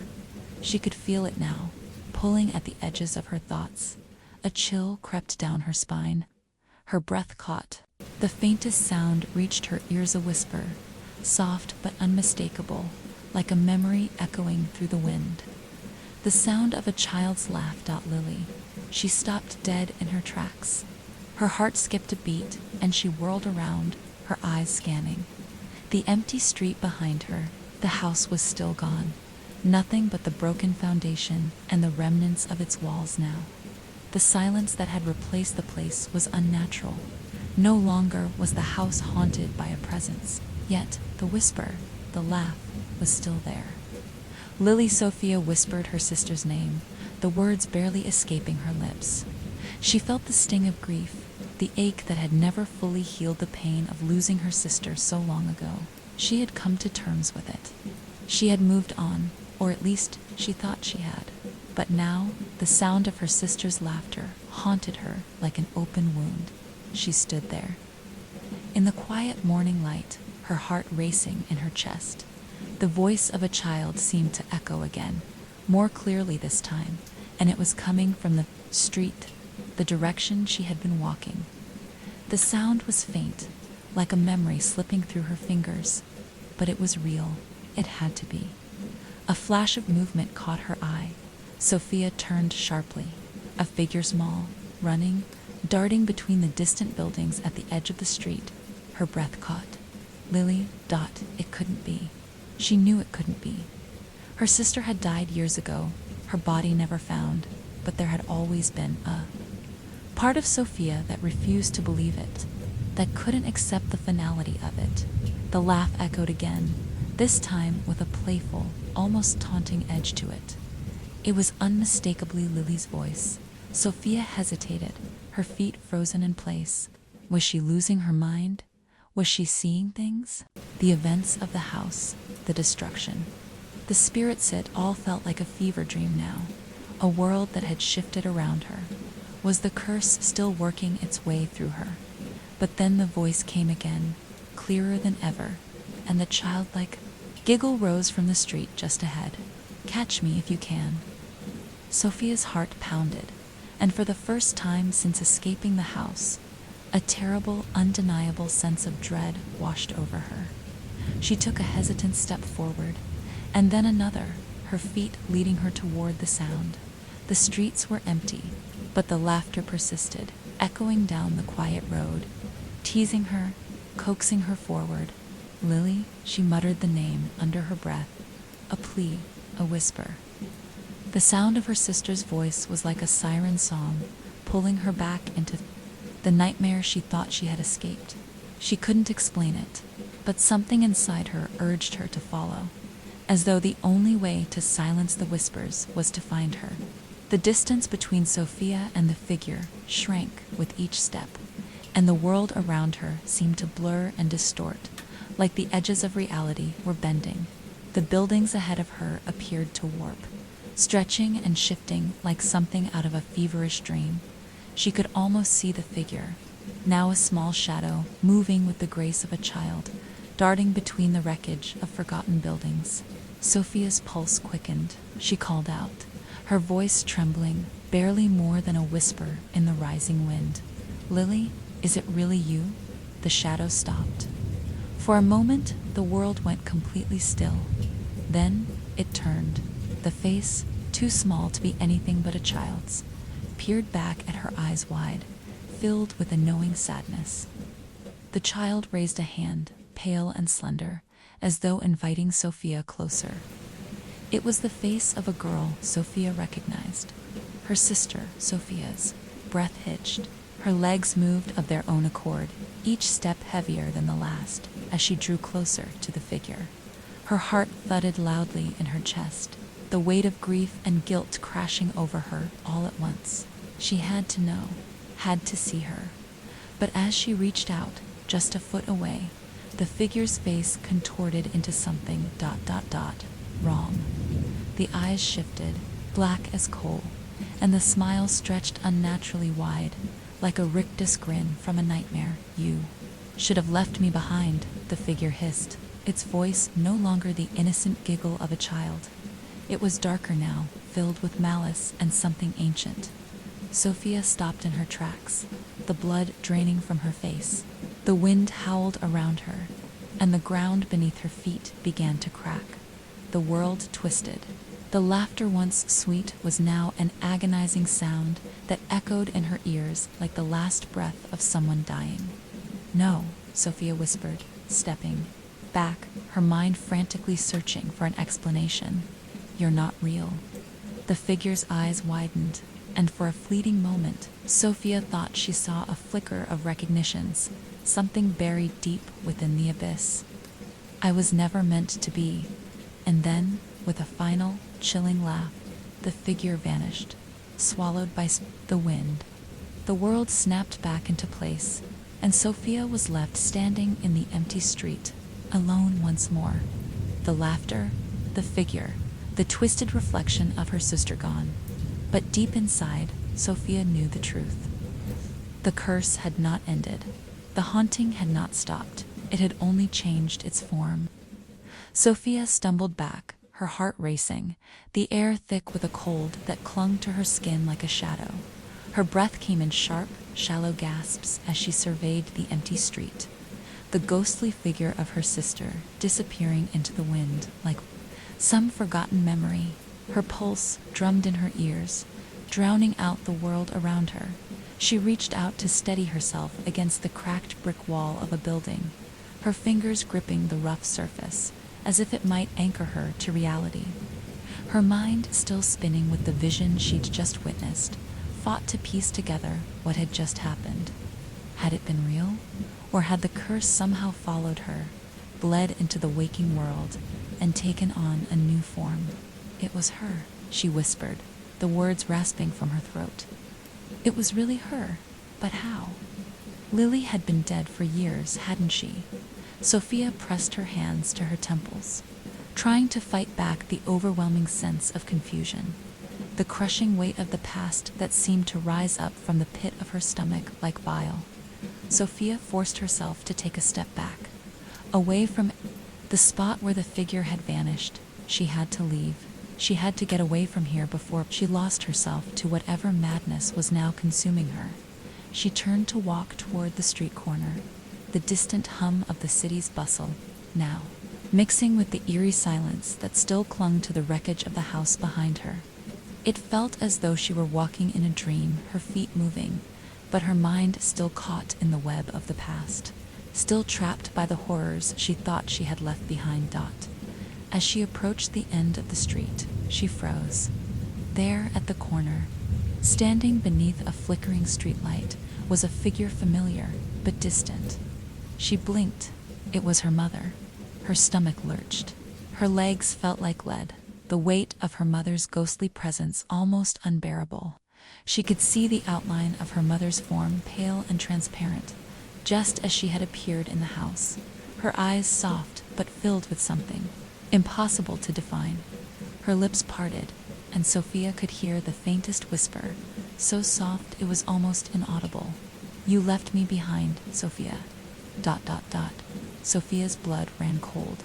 The words came like a physical blow, sending a sharp pang of guilt deep into her chest. She wanted to scream, to run, but her feet were rooted to the ground, unable to move.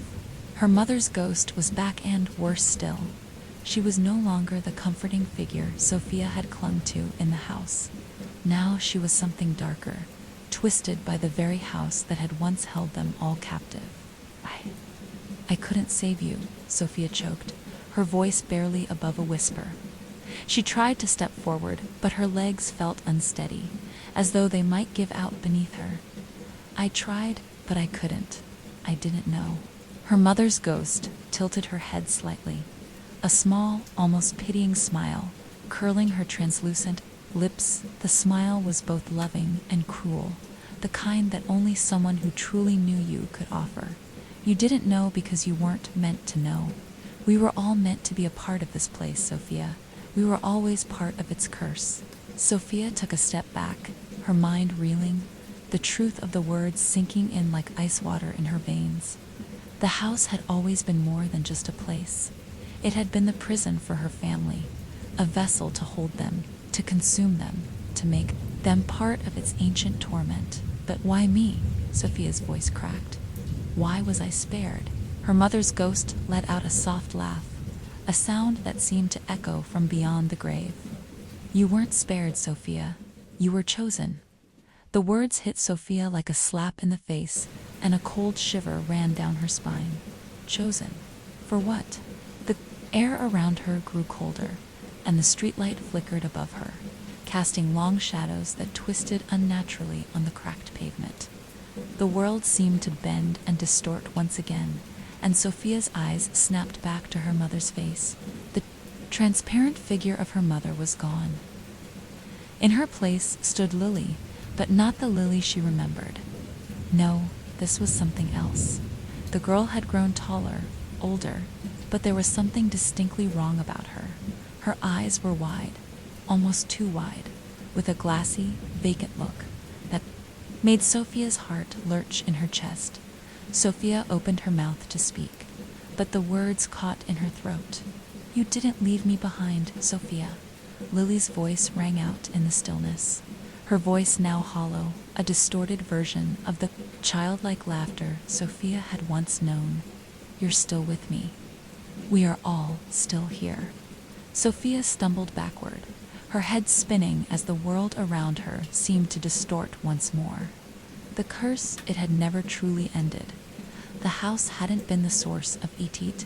Was their family tied to the land, tied to something ancient and insidious, a ritual that had kept them bound to the house and to each other for generations? And now, Sophia realized with horror, she was the last link. "No," she gasped, her voice shaking with the realization. "I can't." But Lily knew. Whatever it was that had taken her sisters, form stepped closer, her figure now shimmering with an eerie, otherworldly glow. The vacant smile on her face spread wider, stretching almost impossibly far. "It's too late, Sophia." Sophia turned and ran, her footsteps echoing through the empty street, the sound of her pounding heart mingling with the distant laughter that followed her. It wasn't real. It couldn't be. It was just the curse, playing tricks on her, dragging her deeper into madness. But the laughter followed her.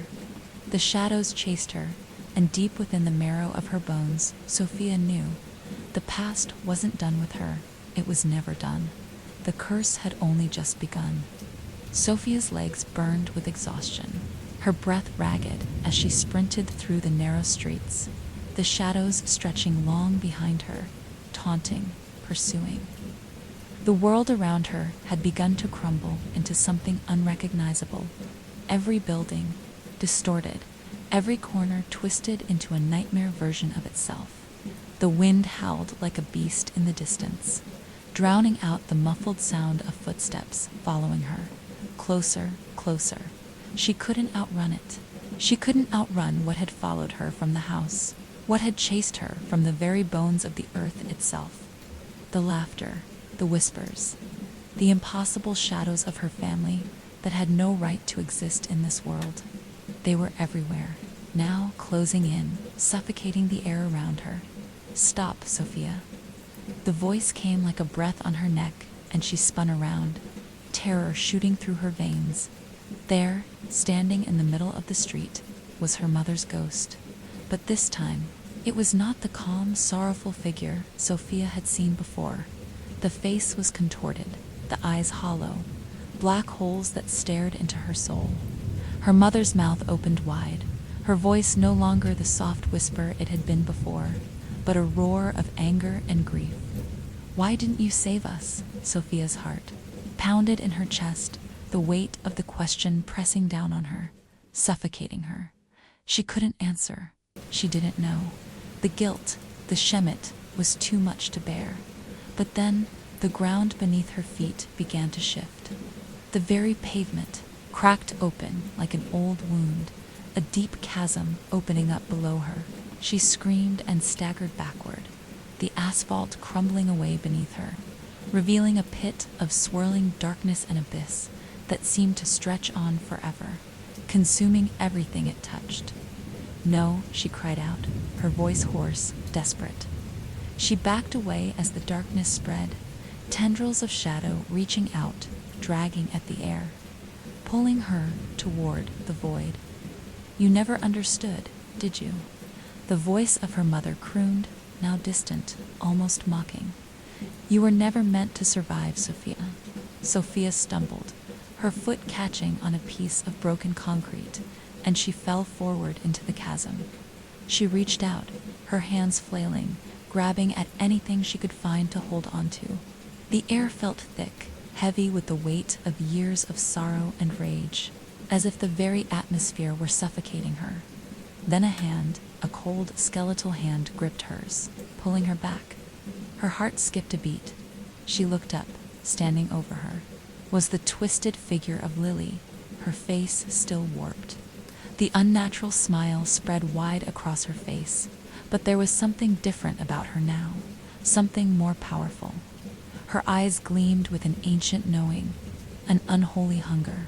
She was not the child Sophia remembered, but something far older, far darker. "You are the last one, Sophia," Lily whispered, her voice chilling. "The last piece, the last sacrifice."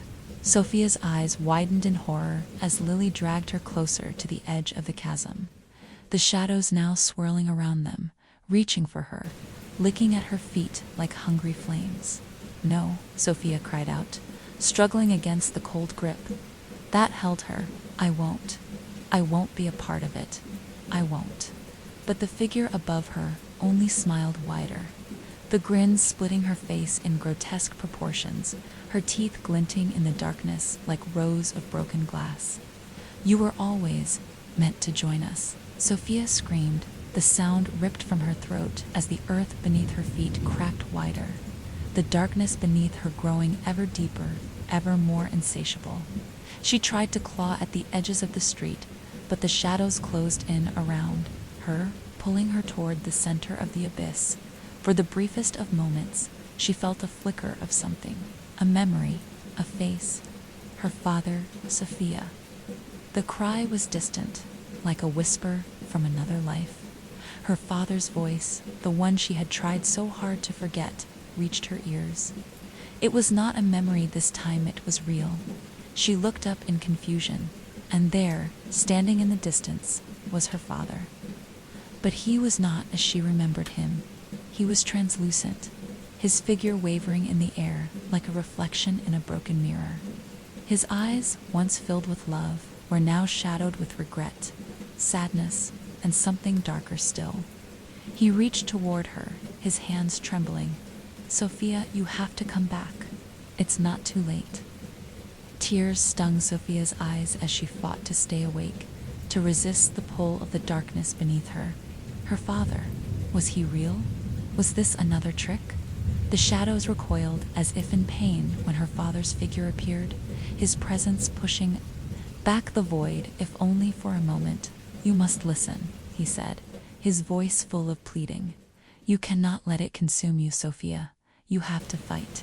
You have to finish what you started. The curse will never end until you break the chain." Sophia could feel the weight of his words settle over her like a heavy cloak. The last threads of her resistance, her strength, were fading fast. But there was something in his voice, something in the look on his spectral face that told her he was speaking the truth. And just like that, Sophia knew what she had to do. The shadows began to writhe again, but this time, something within her snapped. The grief, the fear, the guilt. It had all been building up, twisting her from the inside. She had been running, hiding, from the past, from the curse, from the truth. She gritted her teeth, and with a final, primal scream, she let go. Let go of the terror, let go of the past, let go of the fear. She embraced the darkness. Moment, she understood. She was not just the victim of the curse, she was its answer. And it was time for her to end it, with a force she didn't know she possessed. She surged forward, her body a blur of movement, and plunged her hands into the shadows. The darkness recoiled, and for the first time, Sophia felt the earth beneath her feet begin to tremble, not in fear, but in release. "It ends now," she screamed, her voice echoing across the desolate landscape. And then the shadows screamed. Sophia's world had become a battleground, flesh and bone against the shadows of the past. The air around her vibrated with an oppressive force, the very ground beneath her feet seeming to warp and pulse with unnatural life. The darkness in front of her, no, within her head, come alive, stretching, twisting, its tendrils curling around her soul as if it were a living thing. But something had shifted. The weight that had been crushing her heart now burned like fire rage, a searing fury that had been building for years, But now she was done running. With the strength of her ancestors surging through her veins, she slammed her hands deeper into the chasm, gripping the dark energy with an almost desperate force. The air grew thick, as if the very atmosphere were holding its breath, waiting for something to break. The shadows recoiled, a deep, guttural wail rising from them. The voices of the damned her, family rising in torment. It ends now. Sophia screamed again, the words laced with power. The shadows hissed, snapping like chains, thrashing against her will. For the first time, they felt it. They felt her strength. They felt the shift, and they fought back. Lily's distorted face appeared again, her smile grotesque, her eyes now black voids of nothingness. She reached for Sophia, her fingers long and sharp, like claws. "You cannot escape us." The voice of Lily rasped, filled with the shrill undertones of 1,000 tortured souls. "You are one of us now. We will always be here." But Sophia had no fear left. There was nothing left for them to take. She had already lost everything. The ghosts of her family, the twisted remnants of her memories, they could no longer break her. They were broken too. With a raw, guttural cry, Sophia clenched her fists around the shadows and tore them apart. She could feel it now, the threads of the curse, the ancient rituals, the weight of the land itself. It had all been leading here. This final moment, the break dot, and then, like a storm ripping through a dead forest, everything exploded. The ground beneath her feet cracked open violently, the sky above her splitting in jagged rifts of light and shadow. The air shimmered and vibrated with a deafening roar as the centuries-old cycle of torment began to unravel. The land itself seemed to scream as it was torn apart, the earth shaking violently as though it were shedding its skin. The shadows, the whispers, the tortured spirits, all of them, were sucked into the rift, disappearing into the darkness, never to return. For a moment, there was silence. Sophia stood alone in the center of the street, her chest heaving, her body trembling with exhaustion. Her hands were still outstretched, the remnants of the darkness swirling around her fingertips like smoke. The storm had stopped, the chasm had closed, the shadows had faded. It was over.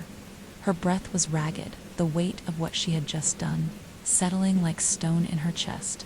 But even as the cursed land began to heal, even as the remnants of her family faded into oblivion, Sophia felt no peace. The cost had been too high. The figure of her father appeared before her, but this time he was whole, his body glowing with a soft golden light, free from the chains of the curse. He was smiling, but it was a smile filled with sorrow. "You did it, Sophia," he whispered. "You ended it. The curse is gone. You're free." Tears welled in Sophia's eyes as she looked at him, the weight of her actions crashing down on her. She had done it. She had freed them. But at what cost? "But I lost everything," Sophia whispered, the words barely audible as she stared at the place where the shadows had once lived. "I lost them. I lost you." Her father's face softened, and he stepped closer, though he was still an ethereal form, untouchable. "You didn't lose me, Sophia. You freed us. You gave us peace. And now, you must live in the peace you've won." Sophia trembled, the weight of the loss still pressing on her chest. It would take time to heal, to move beyond the memories of the darkness. But her father was right. The past was gone, and it was time for her to reclaim the life she had lost. And then, something miraculous happened. The first rays of the morning sun broke through the clouds. For the first time in what felt like forever, Sophia looked up at the sky, her face bathed in the warm light. The rain had stopped. The floodwaters had receded. Miami, her home, was returning to life slowly but surely as the city began to rebuild itself from the devastation. She was free. And yet, deep within her heart, something still lingered. The shadows had been banished, but the scars remained. As Sophia turned to walk away from the ruins of the cursed house, she heard something, a whisper. barely audible, like a breath on the wind. Remember us, Sophia. Remember ... But she did not look back. She had given them their peace. Now, it was time to find her own.